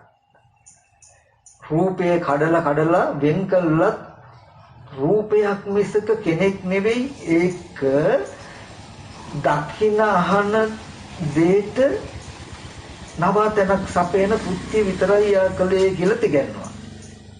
දකින්න වහනවා කියන සිද්ධිය අවිද්‍යා කර්ම කියන හේතුවකින් ඇවිල්ලා හැදිලා ආහාරයෙන් හැදුණු රූපේ නිවාසනය කරගෙන පවතිනවා. එයාගේ කෘත්‍ය දකින්න අහන එක. මෙන්න මේ වගේ නාමය රූපෙටත් රූපේ නාමයටත් ඔවුන්ට කරන උපස්ථානයක් නිසා මේ පැවැත්ම තියෙන්නේ කියලා අපි ඉගෙන ගත්තා. ඒකේ මම ආයනය කළොත් ඇති වෙන ප්‍රතිඵලයේ දුක, මම ආයනය නොකළොත් ඇති වෙන ප්‍රතිඵලය දුකෙන් මිදීම කියලා දැන් අපි ඉගෙන ගත්තා. දැන් දුක්ඛ නිරෝධ ගාමිනී ප්‍රතිපදාව හැටියට ඕගොල්ලන්ට හම්බ වෙන්නේ එක දෙයයි. මොකද්ද? හැම වෙලාවෙම ගෙදර ගියත් මේ දැන් ඉන්නකොට කෙනෙක් පුද්ගලයෙක් කියලා හිත මම ආයනය කරමින් අරමුණු උපදින ගානේ මම ආයනය නැති වෙන විදිහට පෙන්වන්න. මගේ දරුවා කියලා සිහි වෙනකොට නැත්නම් දරුවා කියනකොට මගේ කියන අදහස තියෙයි. කෙනෙක් කියන අදහස තියෙයි. පුද්ගලෙක් කියන අදහස තියෙයි. එතකොට කෙනෙක් පුද්ගලයෙක් හැටියට සිහි කරනකොටම හිතට නෑ ඒ නාම රූප දෙකක්ම තියන්නේ කියලා පෙන්වන්න. හිතට කෙනෙක් හැටියට පුද්ගලයෙක් හැටියට මම දන්න මම දකින කෙනෙක් මම 아무තු දෙයක් ඕනේ මම වේවා මගේ කෙනෙක් වේවා මම දකින කෙනෙක් හෝ වේවා. එතකොට මම ආයනේ කියන එකට ඉඩ නැති වෙන විදිහට නාම රූප දෙක පෙන්වන්න ඕනේ. භාවනා කියලා කියන්නේ වෙන මොකුත් නෙමෙයි. දුක්ඛ නිරෝධ ගාමිනී ප්‍රතිපදාව කියන්නේ භාවනාව කියන්නේ මේ බණ ඇහුවට පස්සේ නිවන් දකින්න ප්‍රතිපදාව කියලා හම්බුණා. දැන් ඉගෙන ගත්ත ප්‍රතිපදාව මොකද්ද? නාම රූප දෙක පිරිසිදු දකින්න එක තමයි දුක නැති කරගන්න තියෙන එකම ක්‍රමය. දැන් ගෙදර ගිය වෙලේ ඉඳන් ඔයගොල්ලන්ට වැඩක් තියෙයි. මොකද්ද? ඔයගොල්ලෝ භාවනා කරන්න කියලා කැලේකට යන්න ඕනේ. දැන් තොර තෝංචියක් නැතු ඔය බණ ටික අහලා පැත්තකට කරලා අහලා ගිහිල්ලා තොර තෝංචියක් නැතුව පුද්ගලය ගැන සත්වය ගැන හිතා හිටියට පළක් නැහැ. එහෙම හිතන්න දෙන්නේ නැති වෙන්නයි මේ බණ ඇහුවේ. මේ බණ ටික ඇහුවට ගෙදර ගිහිල්ලා රෙදි හොදනකොට වළම්පිකන් ටික හොදනකොට බත් උයනකොට හාල් ටික කරනකොට රෙදි පිළි ටික හොදනකොට පුද්ගලය ගැන සත්වය ගැන පොඩි කාලේ ඉඳන් කළ කී දේවල් තොර තූංචියක් නැතුව ගිරව වගේ හිත කියවනවා ඒකත් පිළිගන්නව නම් ඔයගොල්ලන්ට මේ අහව වණ ටික වැඩකුත් නැහැ මේක උපදේශයක් කරගන්නත් නැහැ නාම රූප දෙකේ මම ආයනේ මිදෙන්නෙත් නැහැ දුකෙන් මිදෙන්නෙත් නැහැ. එහෙම කරන පැවැත්ම නවත්තලා දුක නැති වෙන විදිහට උපදින අරමුණු ටිකක ඇත්ත දකින්ද කියන කාරණාවයි මේ පණිඩිය පෙන්වන්නේ. ඇත්ත නොදැක්කොත් දුක එනවා ඇත්ත දැක්කොත් දුකෙන් මිදෙනවා කියන පණිඩියයි කිව්වේ. ඒ කියන්නේ ගෙදර ගිහිල්ලා මොනම ඉරියව්වක වුණත් වැඩ කටයුතු කරන්න හදනකොට පුද්ගලයේ සත්වයේ කෙනෙක් කියලා සිහි වෙනකොටම ඕගලන්ට කරන්න තියෙන එක දෙයයි මොකද්ද? ඒකේ මම ආයනය කරන්න නොදෙන විදිහට මම මගේ කියලා ගන්න ඉඩ නොතිබෙන විදිහට ඒක කෙනෙක් නෙමෙයි ඒක නාම රූප දෙකක් නේ තියෙන්නේ. දන්න වේවා දන්න හඳුනන වේවා නොදන්න නොහඳුනන වේවා පුද්ගල භාවයට සත්ව භාවයට සිහි වෙනකොටම කෙනෙක් පුද්ගලෙක් හැටියට හිතට කියවන්න ඉඩ දෙන්නේ නැතුව ශනිකව පෙන්වනවා මොකද්ද? නාම රූප දෙක. ඔය මම කියපු විදිහට පුළුවන් විදිහට රූපේ අර්ථ දක්වනවා නාමයේ අර්ථ දක්වනවා. මේ නාම රූප දෙක මොකද්ද? මේ නාම රූප දෙක ගැන දන්නා වූ නුවණ කියන්නේ නිවන යතුරු. දැන් අද ඉඳලා මම ඕගලන්ට යතුරු දෙනවා. මේ යතුරු මොකේද? ලෝකෙන් ඈතර වෙන්න ඕගොල්ලෝ ජරා මරණ ශෝක පරිදේ දුක් දුම්නස් නිന്ദා අපහාස ඇනුම් බැනුම් තාඩන පින්න කියන සියලු දුකෙන් යුක්ත වෙලා පීඩිත වෙලා මිරිකිලා හැම වෙලාවෙම 1000කින් ඉන්න මේ වටපිටාව නැමැති දුක නැමැති වටපිටාවේ මිදිලා මායාවේ ඇස්වහල හොරෙන් පැන්න යන්න තියෙන යතුර. ඕක නැති කරගන්න එපා. කාටවත් දෙන්නත් එපා. අහු වෙන තැනක තියන්නත් එපා. හරිද? ඕක හොරෙන් භාවිතා කරන්න මාර පිළිසක. මච්චු මාර, ක්ලේශ මාර, අபிසංස්කාර මාර කියලා ඉන්නවා. ඒ කියන්නේ කැමැත්ත, අකමැත්ත, කැමැත්ත අකමැත්ත ඇති වෙන විදිහට අරමුණු හිතවල ඒකට කැමැත්ත ඇති කරවල අකමැත්ත ඇති කරවල තොර තෝංචක් නැතු හිතින් කිරින් කරව මේ නාම රූප දෙකේ බඳවලා තියාගන්න තමයි මායාවේ පිරිස හදන්නේ. කෙලස් ක්ලේශ මාර. මේ යතුරු තමයි එහෙම පුද්ගලයෙක් සිහි කළා ඇලීම් බැඳීම් දෙක ඇති කරලා මේ නාම රූප දෙකේ බඳවලා ඕගොල්ලෝ දුක කරා ගෙනියන්න එයාට කැමතිසේ කරන්න ඉඩ නොදෙන විදිහට ඕගොල්ලෝ හිමීන් මේ දොර අරගෙන පයින්නවා. කෙනෙක් කියලා සිහි කරනකොටම වෙනදා මාර්යා ඒ පැත්තට තල්ලු කරන කෙනෙක් ගැන හිතපන් කියලා තල්ලු කරන පැත්තට යන්න නොදී අනිත් පැත්තේ දොරෙන් ටක් ගාලා යනවා. මේ යතුරු දුන්නේ ඒකට පැනලා යන්න සිහි කරනකොට නෑ මෙතන නාම රූප දෙකක් නේ තියෙන්නේ. රූපය මෙහෙමයි, නාමය මෙහෙමයි, මේ නාමය රූපයටයි කියලා හිතනවා. එතකොට පුද්ගල භාවයෙන් හිතට හිතන්න ඉඩ දෙන්නේ නැහැ. පරණ හුරුවට ආයෙත් කෙනෙක් කියලා සිහි වෙනවා. නෑ කෙනෙක් කිව්වට මෙහෙම කෙනා කියලා සිහි වෙන හැම අරමුණකම හැකි ප්‍රමාණය. පුද්ගල භාවයට හිත කියවන එක නතර වෙලා හිත කියවන්න නොදී මෙන්න මේ නාම රූප දෙකක් තියෙන්නේ කියන එක සිහි කරවන්න මේ පෙන්නපු විදිහට සිහි කර හිටියොත් සත්ත්ව පුද්ගල නොවන මම ආයනය කරන්න බැරි නාම රූප ධර්මයක් තියෙන්නේ කියන එක එන්න මතු වෙයි. පුද්ගලිය සත්‍යය කියන හැඟීම් ටිකෙන් ටික ගෙවේ. නාම රූප දෙකක් තියෙන තැනක සත්‍යය පුද්ගලිය ඉන්නවා, දුවලා පුතාලා නෑදෑයෝ ඉන්නවා, තමන් ඉන්නවා කියලා පෙනෙන දැනෙන හැඟෙන මට්ටමටයි ලෝකය කියලා කිව්වේ. ඔය විදිහට හිතන කියන කරන කතා කරන මට්ටමට කියනවා ලෞකිකයි ලෝකේ කියලා. ලෝකේ කියන්නේ දුක.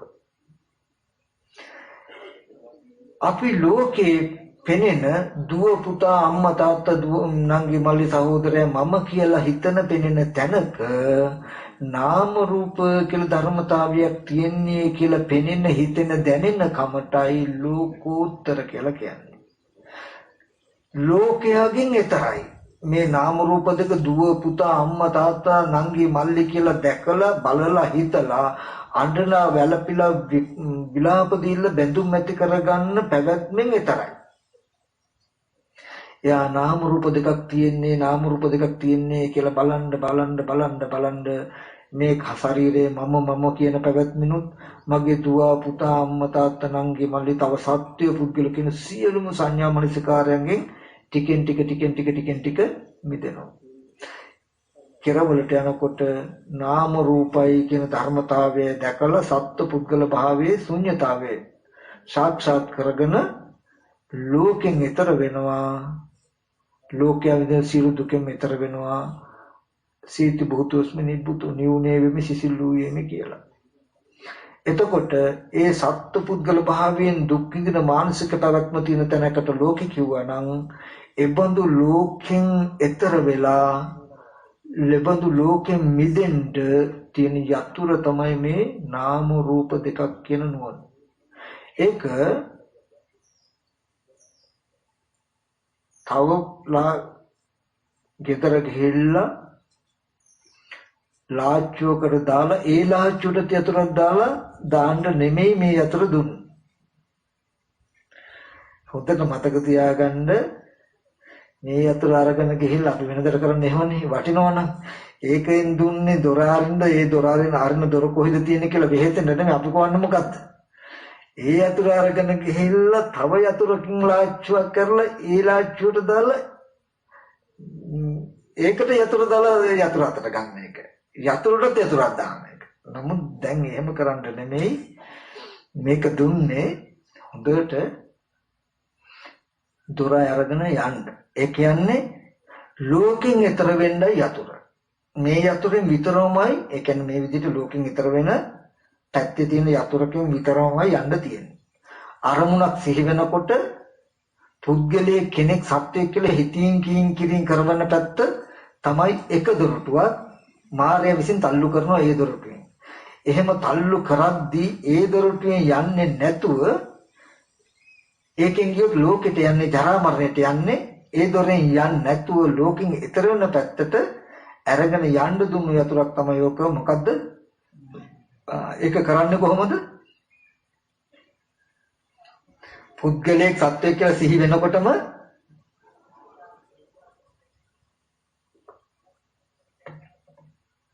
නාම රූප කියලා ධර්මතා දෙකක් තියෙනවා කියලා බලනවා. බලන එක හරි ගියා කියන තේරුම දැනගන්නේ කොහොමද?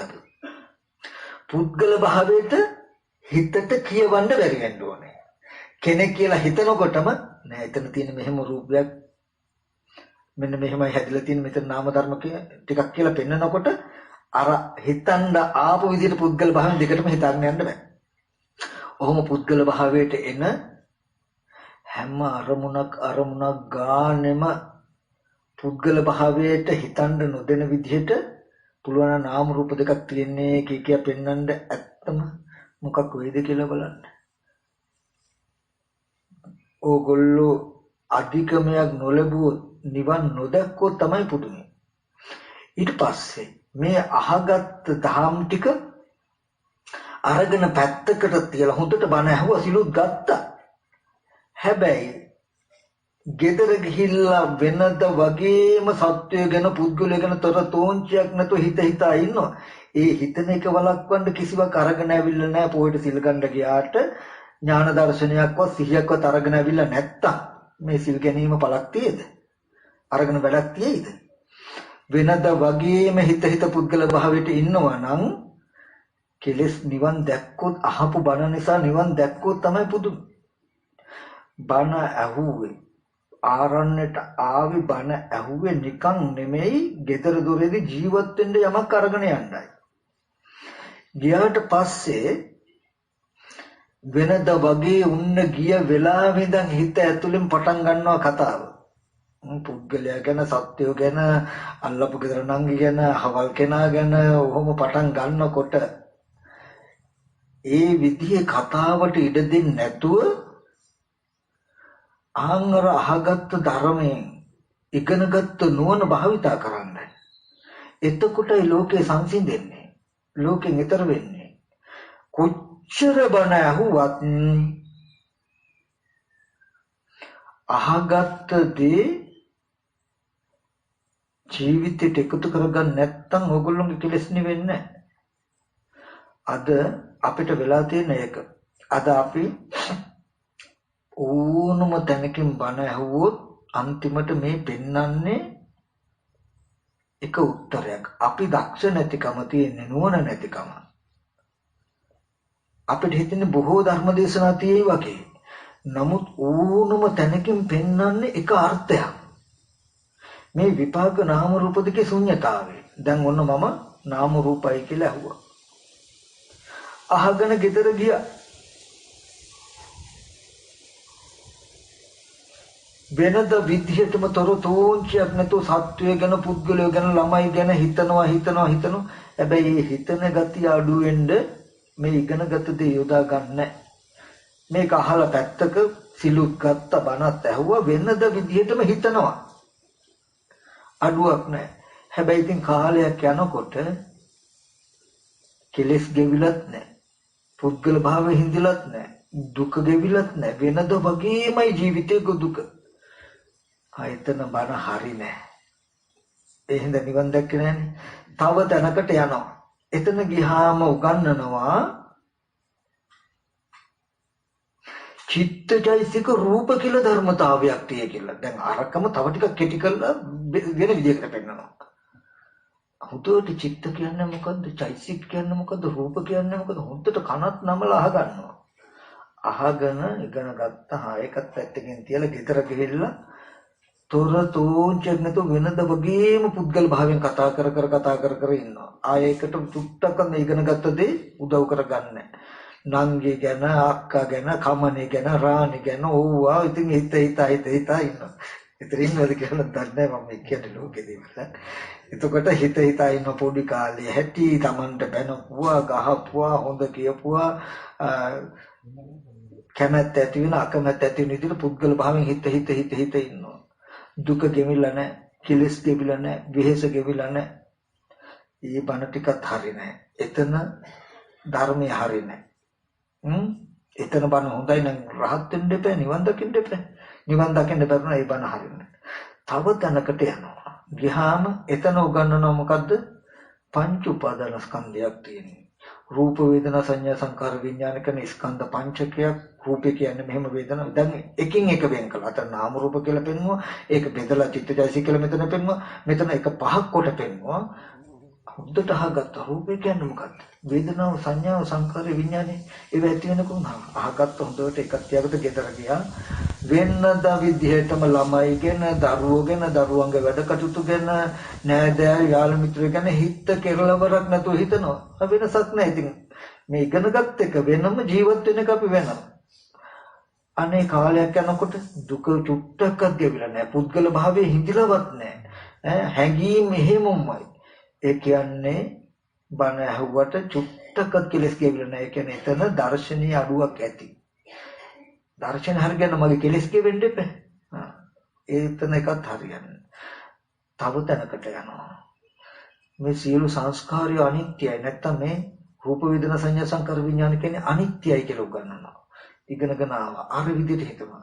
නැත්තම් ස්කන්ධය දුකයි, අනාත්මයි. මේ විදිහට මොන විදිහකට හරි බණ අහන්න හම්බුනාම කියන්නේ විපාක නාම රූප දෙකේ ශුන්‍යතාවය. අහගන්නවා. මේක අහගන්නේ මොකටද? ලෝකෙ මිදෙන්න, දුකෙ මිදෙන්න. නමුත් ඒක වැත්තකින් තිබ්බ වෙනද විදිහටම ජීවත් වෙනවා. ඉතින් අද ඒ වැඩේම කරන්න ඕනේ හැබැයි හරිද? ගෙදර ගිහිල්ලා මේ නාම රූප දෙක ගැන මම හොඳට ඉගෙනුවා කියලා දුන්නා. මේක හොඳට අහන්න ඕනේ දැන්. හොඳට අහුම්කන් දීලා හොඳට කල්පනා කරලා දැනගෙන ගෙදර ගිහිල්ලා මේක හොඳට පරිස්සම් කරලා පෙට්ටියක දාලා පෙට්ටියට යතුරක් දාලා තියලා වෙනද විදිහට දරුවෝ ගැන, මුණුපුරෝ ගැන, නෑදෑ යාළු මිත්‍රයෝ ගැන හොඳට හිතා ඉන්න ඕනේ. එතකොට දුක ගෙවේ. මොකද දැන් බලාපොරොත්තු අපි ඇයි මොකද්ද මේ? හාමුදුරුවෝ හරි තව කෙනෙක් හරි අපේ කන හේදිලා සෝවන් වෙනකම්ම කියපම් බණ කියන දැනකින් ඉන්නේ. අපිට නම් කරන්න බෑ.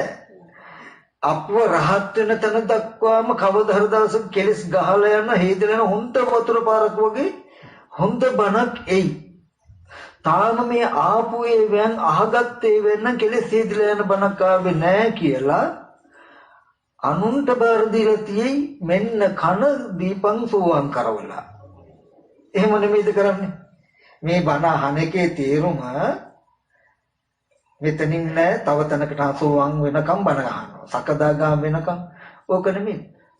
පින්වත්නි හොඳට තේරුම් ගන්න බුදුරජාණන් වහන්සේ ධර්ම දේශනා කළත් මේ කෙලෙස් හේදිලා යන්න බණ කියන්නේ.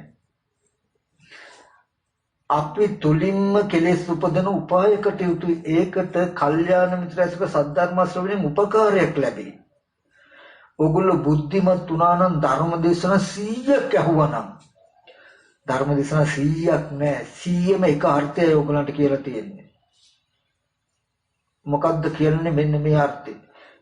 නාම රූප දෙකක් තියෙන්නේ කියලා කිව්වනම්, නාම රූප දෙකක් තියෙන්නේ කියලා කිව්වේ මොකද්ද? අනාත්මයි කියන එක නේද? තංකල අර්ථය පිට ගන්න. අනාත්මයි කියන්නේ ආත්ම විදිහට හිතන්න එපා, ආත්ම විදිහට බලන්න එපා කියන එක නේද? නාම රූපයි කියලා කිව්ව අනාත්මයි කියන එක නේද කියලා දුන්නේ. රූපය අනාත්මයි කියන එකෙන් කිව්වේ ඒ විදිහට ආත්ම විදිහට බලන එක වැරදි. ආත්ම විදිහට බලන එක නවත්ත ගන්න දුන්නු පණිවිඩේ නේද කියලා ශනික උත්තරයක් ගත්තා නම් ගෙදර ඉඳලා ආත්ම විදිහට හිත කියවන ගානේ මේ අහගත පණිවිඩය ඉදිරිපත් කරනවා නම් රහත් වෙලත් ඉවරයි. දුර්ජනන් වහන්සේගේ කාලේ ගොඩාක් ධර්ම දේශනා වුණේ නැහැ. සරල බණ පදයක් ඇති. රහත් වෙනවා. අද කොච්චර බණ ඇහුවත් රහත් වෙන්නේ. ඇයි? වචනයක අර්ථය ගන්න තියෙන අදක්ෂකම. වචනයක කෙලවර ගන්න නොහැකියාව. රූපේ සතර මහා ධාතුයි කන බොන ආහාරයෙන් හැදිලා තියෙන කියන වචනේ හොද්දටම ප්‍රමාණවත් බුදුරජාන් වහන්සේගේ කාලේ අරිහත්ත්වයටම වෙන මුකුත් ඕනේ සියලුම කෙලෙස් නැසලා අරිහත්ත්වයට මෙති වෙන්නේ වචනේ ඇති. අද එහෙම නෙමෙයි ස්කන්ධ ධාතු ආයතන ඉන්ද්‍රිය බෙදලා සලාද වෙන විදියට හදලා දුන්නත් අහනවා එච්චරයි. ඇයි මේ වෙනස? එදා හොඳට හිතනවා. අද හිතන්නේ වචනේ අර්ථය ගන්න. හැම රූපයක්ම සතර මහා ධාතුවේ උපාදාය රූපයි කියලා පෙන්වුවා නම් එදා මහ භූතයි කියපු ගමම්ම එදා නුවණයි කියලා කියන්නේ මහ භූතයි කියලා කිව්වේ රූපය අනාත්මයි කියන එක නේද කියලා ශනිකව තමන් හිතලා රූපය අනාත්මයි කියන එකෙන් හිතුවේ ඒක ආත්ම විදිහට බලන්න එපා කියන එක නේද? ආත්ම විදිහට බලන්න එපා කිව්වේ ඇයි? එතකොට දුක එන හින්දා නේද?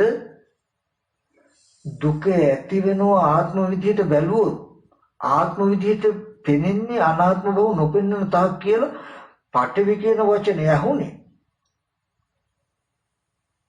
පඨවි සතර මහා ධාතුයි කිව්වේ. සතර මහා ධාතුයි කිව්වේ අනාත්මයි කියන එක නේද? අනාත්මයි කිව්වේ ආත්ම බලන්න එපා කියන එක නේද? ආත්ම බලන්න එපා කිව්වේ දුක එනවා හිම බලනකොට නේද? දුක නොවෙන්න නම් ආත්මව නොබලන්න ඕනේ. ආත්මව නොබලන්න නම් අනාත්මේ දැක්ක යුතුයි කියන එක නේද මේ කිව්වේ කියලා. පඨවි කියන වචනේ ඇහෙනකොටම චතුරාර්ය සත්‍ය අවබෝධ වෙලා.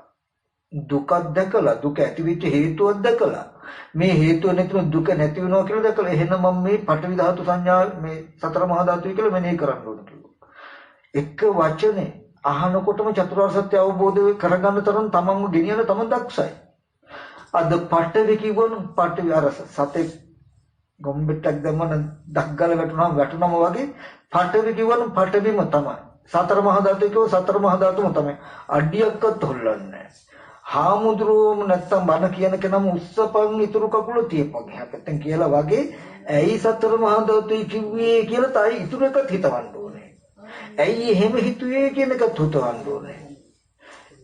එදා නිවන් දකින්නත් අද නිවන් නොදකින්නත් හේතුව ඒක මිසක අපි අදක්ෂකම මිසක බණපදී අඩු එළිය නෙමෙයි. ගොඩක් බණ එපා මේ රූපයේ සතර මහා ධාතුයි කියන එකම වචන හොන්දටම ප්‍රමාණවත් බුදුරජාණන් වහන්සේ කාලේ නිවන් දකින්න. ඊටු ටික අරගෙන යනවා එයා තනියම කොහොමද? ඇයි සතර මහා ධාතු කියලා කිව්වේ මොකමන අර්ථයක් සඳහාද? මේකෙන් පෙන්වන්නේ හැම රූපයක්ම අනාත්මයි කියන එක නේද කියලා ටග්ගල අර්ථ ගත්තා. රූප අනාත්මයි නම් ඒකෙන් කිව්වේ ආත්මව හිතන්න එපා කියන එක නේද මට මේ කියන්නේ. ඇයි මට ආත්මව හිතන්න එපා කියන්නේ? එතකොට ආත්ම බලන දුක එනවා හින්දා නේද කියලා ටග්ගල අර්ථ ගන්නවා. බලන්න මේ වචනෙන් එයා දුක ඇතිවීමද ගත්ත හැටි. දුක නැති වෙන්න නම් ආත්මව බලන්න එපා. එහෙමනම් මේ අනාත්මය බලන්න කියන එක නේද මේ කියන්නේ. කිව්වා දුක්ඛ නිරෝධ ගාමී ප්‍රතිපදාව. සත්ත්ව පුද්ගල භාවයට සිහි වෙන හැම ආරම්භයක් ගානෙම නැහැ. මට පුද්ගල භාවයට සිහි වුණා රූපය අනාත්මමයි අර අර්ථෙ පිටන සතර මහා ධාතුමයි. අය සතර මහා ධාතු තියෙනවා මම බලන පුද්ගලයාගේ සතර මහා ධාතු තියෙනවා නෙමෙයි. අපි දැන් කොච්චර කෙලෙසද කියනවනම් අපි ඉතින් කෙනෙක් කියලා බලන පුද්ගලයාගේ හැදිලා තියෙන සතර මහා ධාතු වෙන්නේ කියලා තව කෙලෙස් ඇතිදවණය කරනවා. පුද්ගලයා කියලා බලන පුද්ගලයා හැදිලා පුද්ගලයාගේ ඇඟේ තියෙන සතර මහා ධාතු නෙමෙයි. පුද්ගල භාවය ගෙවා ගන්නයි ඒ රූපේ පුද්ගලයෙක් කියලා සත්වයෙක් කියලා නොදකින්නයි මේ ධාතු සංඥාව. තව පුද්ගලයා ඇතුලේ සත්වයෙක් කියලා දකිනවා කියන්නේ ප්‍රපංචය ඇතුලේ ප්‍රපංචයක්. පොතට මතක තබා ගන්න මේ නාම රූප දෙකක් තියෙන්නේ කියලා ඉගෙනනවා කියන්නේ මොකද්ද? අනාත්මයි කියන එක. අනාත්මයි කියලා කිව්වේ මොකද්ද? මම ආයනය කරන්න එපා කියන එක. ඇයි මම ආයනය කරන්න එපා කිව්වේ? දුක එනවා කියන එක. දුකට හේතුව මොකද්ද? මම ආයනය කරන එක. මම ආයනය කළේ ඇයි? අනාත්මය නොදන්න එක. අනාත්මික නාම රූප දෙක කියනක නොදන්න එක. කියන ටික ශුන්නිකව ගන්නවා එදා. මේ කියනකොට ওই චතුරාර්ය සත්‍ය තව අපි පැත්තකින් කතා කළේ. එදා නිවන් දකින්න එකයි අද නොදකින්නයි කියන වෙනස. අද දැනුත් මේ නාම රූප දෙක අහලා පැත්තකින් තියලා ගෙදර ගිහලා වෙනද විදිහටම පුද්ගල භාවයෙන් හිත ඉන්න. අනිවාර්යෙන් හිත තව ගැඹුරු බණක් ඕනේ වෙයිමයි. එතනිනුත් අහන්න. අහලා ඒ ටිකත් අහලා තියලා ගෙදර වෙනද විදිහටම ජීවත් වෙන්න. ඕගොල්ලන්ගේ මේ ජීවිතේ නෙමෙයි මෛත්‍රී බුදුරජාණන් වහන්සේ පහළ වුණත් ওই ටිකමයි ඕගොල්ලෝ කරන්නේ දාට. කවදාවත් දුක කියන වචනයක අර්ථය පිළිටුවා ගන්න. මේ කරන්නේ මොකද්ද කියලා බලන්න. මේ තමන්ගේ ජීවිතය දුකෙන් මුදව ගන්න උපදේශයයි මේ ධර්මය කියලා හම්බ වෙන්නේ. ඒක ජීවිතේ යොදා ගන්න. ආයෙ මේ සිල් ගන්න භාවනා කරන්න කැලේට ආරන්ට වෙන්න නෙමෙයි කැලේට ආරන්ට ආපු වෙලාවේ ජීවත් වෙන ජීවිතයේ දුක ගෙවෙන විදිහට ජීවත් වෙන්න හදා ගන්න ඒ උපදේශය මේ. ඉතින් ওই ටික තමයි මට පෙන්වන්න තියෙන්නේ. එක දෙයක් විතරක් මතක් කරන්න. මම නෙමෙයි බුදුරජාණන් වහන්සේමයි දේශනා කරන්නේ දුක්ඛ සත්‍යය. දකින්නත් පුළුවන්, අහන්නත් පුළුවන්, නාසයට දිවට ශරීරයට දැනෙන්නත් පුළුවන්, හිතට දැනගන්නත් පුළුවන් විදිහටයි තියෙන්නේ. සමුදය සත්‍යය. දුක ඇති කරන හේතුව. ඇහෙන් බලලා ගන්න බෑ, කනෙන් අහලා ගන්න බෑ, නාසයෙන් ගන්න බෑ. මනෝමයමයි හිසේ කර ගන්න දේ. ඇහෙන් පෙනෙන දේ ආරම්භය මනෝමයෙන් උපදව ගන්න වෙනවා මිසක. පෙනෙන දේ නිසා ඉබේ එන්නේ නැහැ. ඇහෙන දෙයට හිතෙන් උපදව ගන්න වෙනවා මිසක තණ්හාව හොඳයි කියලා. ඇහෙන දේෙන් තණ්හාව එන්නේ නැහැ. තේරෙනව නේද? ඒ වගේ නාසය දිව ශරීරයෙන් තණ්හාව එන්නේ ඒක විඤ්ඤාතයි. නිරෝධ සත්‍යය. දකින දේ නිසා නිරෝධය එන්නේ. දකින දේ ආරම්භය නුවණින් සාක්ෂාත් කරගන්න වෙන්නේ. ඇහෙන දේ නිසා එන්නේ නැහැ. න දිට්ඨි න සුත න මුත. පෙනෙන දේ, ඇහෙන දේ, දැනෙන දේෙන් එන්නේ. ඊට මාර්ග සත්‍යය. මාර්ගය. න දිට්ඨි න සුත න මුත විඤ්ඤාතයි. නිවන් මඟ කවදාවත් දැකලා ගන්න බෑ. පෙනෙන දෙයින් මෙහෙම පෙනෙනකොටම අපේ යන්නේ නිවන් මඟ ඉබේයිද? නෑ.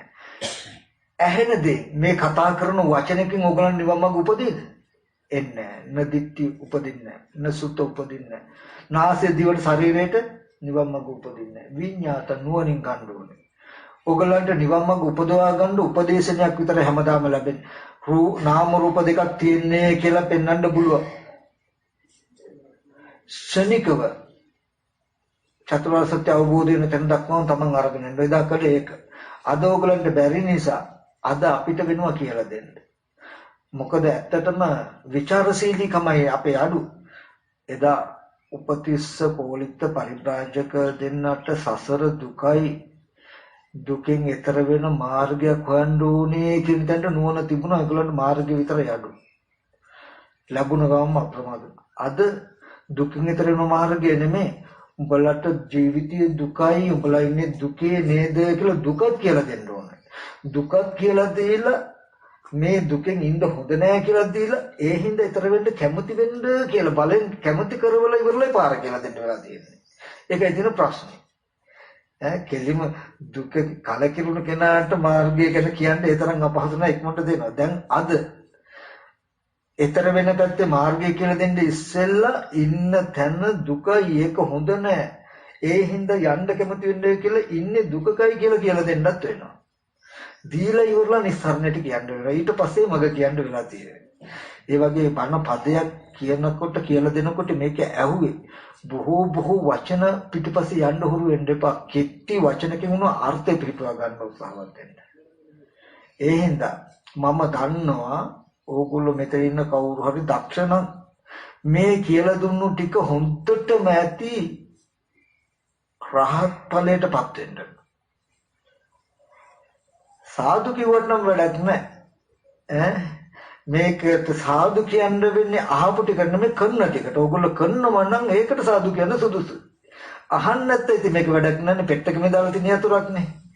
ඒ නිසා හොඳට මතක තබා ගන්න මේ බණපදය මම අද කියලා දුන්නේ අහලා පෙට්ටියේ දාලා ලොක් කරලා යතුරේනේ ගහගෙන හාල් ටික ගරන්න වලම්පිකන් ටික හොදන්න රිදි හොදන්න නම් නෙමෙයි. එබඳු දේ කරමින් දුකානුව යන ලෝකෙන් මිදීම සඳහායි මේ යතුර. ඒ කියන්නේ හිත සත්ව පුද්ගල භාවයට සිහි වෙන වාරයක් ගානේ පුළුවන් තරම් සිහිපත් කරගන්න පුද්ගල භාවයට හිත කියවන්න නොදී පුද්ගල භාවයේ හිතන එක නතර කරගන්න පුද්ගල භාවයට පෙනෙන තන නාම රූපය කියලා සිහි කරවන්න ඕනේ. ඒකයි මේ යතුර කියලා පෙන්වන්න.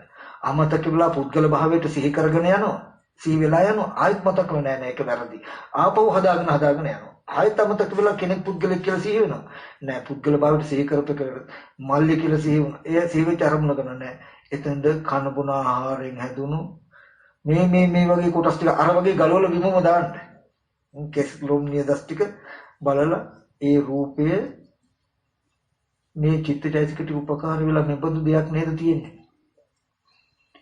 ඊට පස්සේ ওই විදිහට සිහි වෙච්ච කීප දිනාම සිහි කරනවා ආයෙත් වැඩ කටයුතු කරනවා නැත්නම් සති නිමිත්ත ඉන්නවා අමතක වෙලා යනවා ආයෙත් මතක් කරනවා අමතක වෙලා යනවා ආයෙත් මතක් කරනවා හිත පුද්ගල භාවයට සිහි කරනවා තමන් පිටිපස්සෙන් හදාගෙන යනවා ඔහොම කරගෙන යනකොට පුද්ගල භාවයට සිහි වෙනවත් එක්කම නාම රූප දෙකක් තියෙන්නේ කියලා සිහි වෙන මට්ටමත් දෙක සමාන වෙයි ඊට පස්සේ කාලයක් එනවා නාම රූප දෙකක් තියෙන්නේ කියන නුවණින්ම සිහි කරන්න පුළුවන් කාලයක් ඇලෙන්නේ ගැටෙන්නේ නැති ඉතින් ඒ විදිහට තමයි මේ ලෝකෙන් ඈතර වෙන්න තියෙන්නේ ඒ සඳහායි මේ දේශනාව ඒක තමන්ගේ ජීවිතයට එකතු කරගෙන දුකෙන් මිදෙන්න උත්සාහවත් වෙන්න හැබැයි ජීවිතයක තියෙන දුක නැති වෙන විදිහට කෙලෙස් හේදිලා යන විශාල වතුර පාරක් වගේ දේශනාවක් එන්නකම් බලාගෙන ඉන්නවා නම් කවදාවත් දුකෙන් මිදෙන්න වෙන්නේ නැහැ එහෙම දේශනා නැහැ කියන එකත් මතක් කරලා මේ චූටි පදේ උනත් අර්ථය පිහිටුවාගෙන දුක ගෙවා ගන්න උත්සාහවත් වෙන්න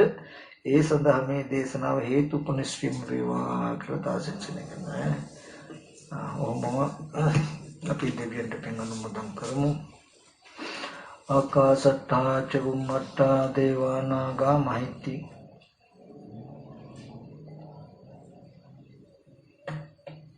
ආකාසට්ටා චුම්මට්ටා දේවානාගා පුඤ්ඤන්තං අනුමෝදිत्वा චිරන් රැක්කන්තු බුද්ධ ශාවකං ආකාසට්ටා ච බුම්මට්ටා දේවානාගා පුඤ්ඤන්තං අනුමෝදිत्वा චිරන් රැක්කං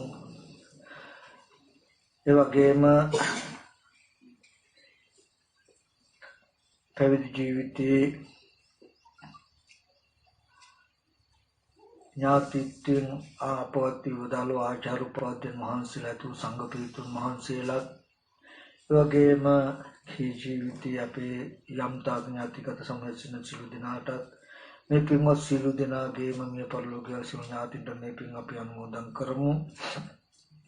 ඉදම්මේ ඥාතිනං හෝතු සුඛිතා හොන්තු ඥාතියෝ ඉදම්මේ ඥාතිනං හෝතු සුඛිතා ඥාතිනං හෝතු ඒ වගේම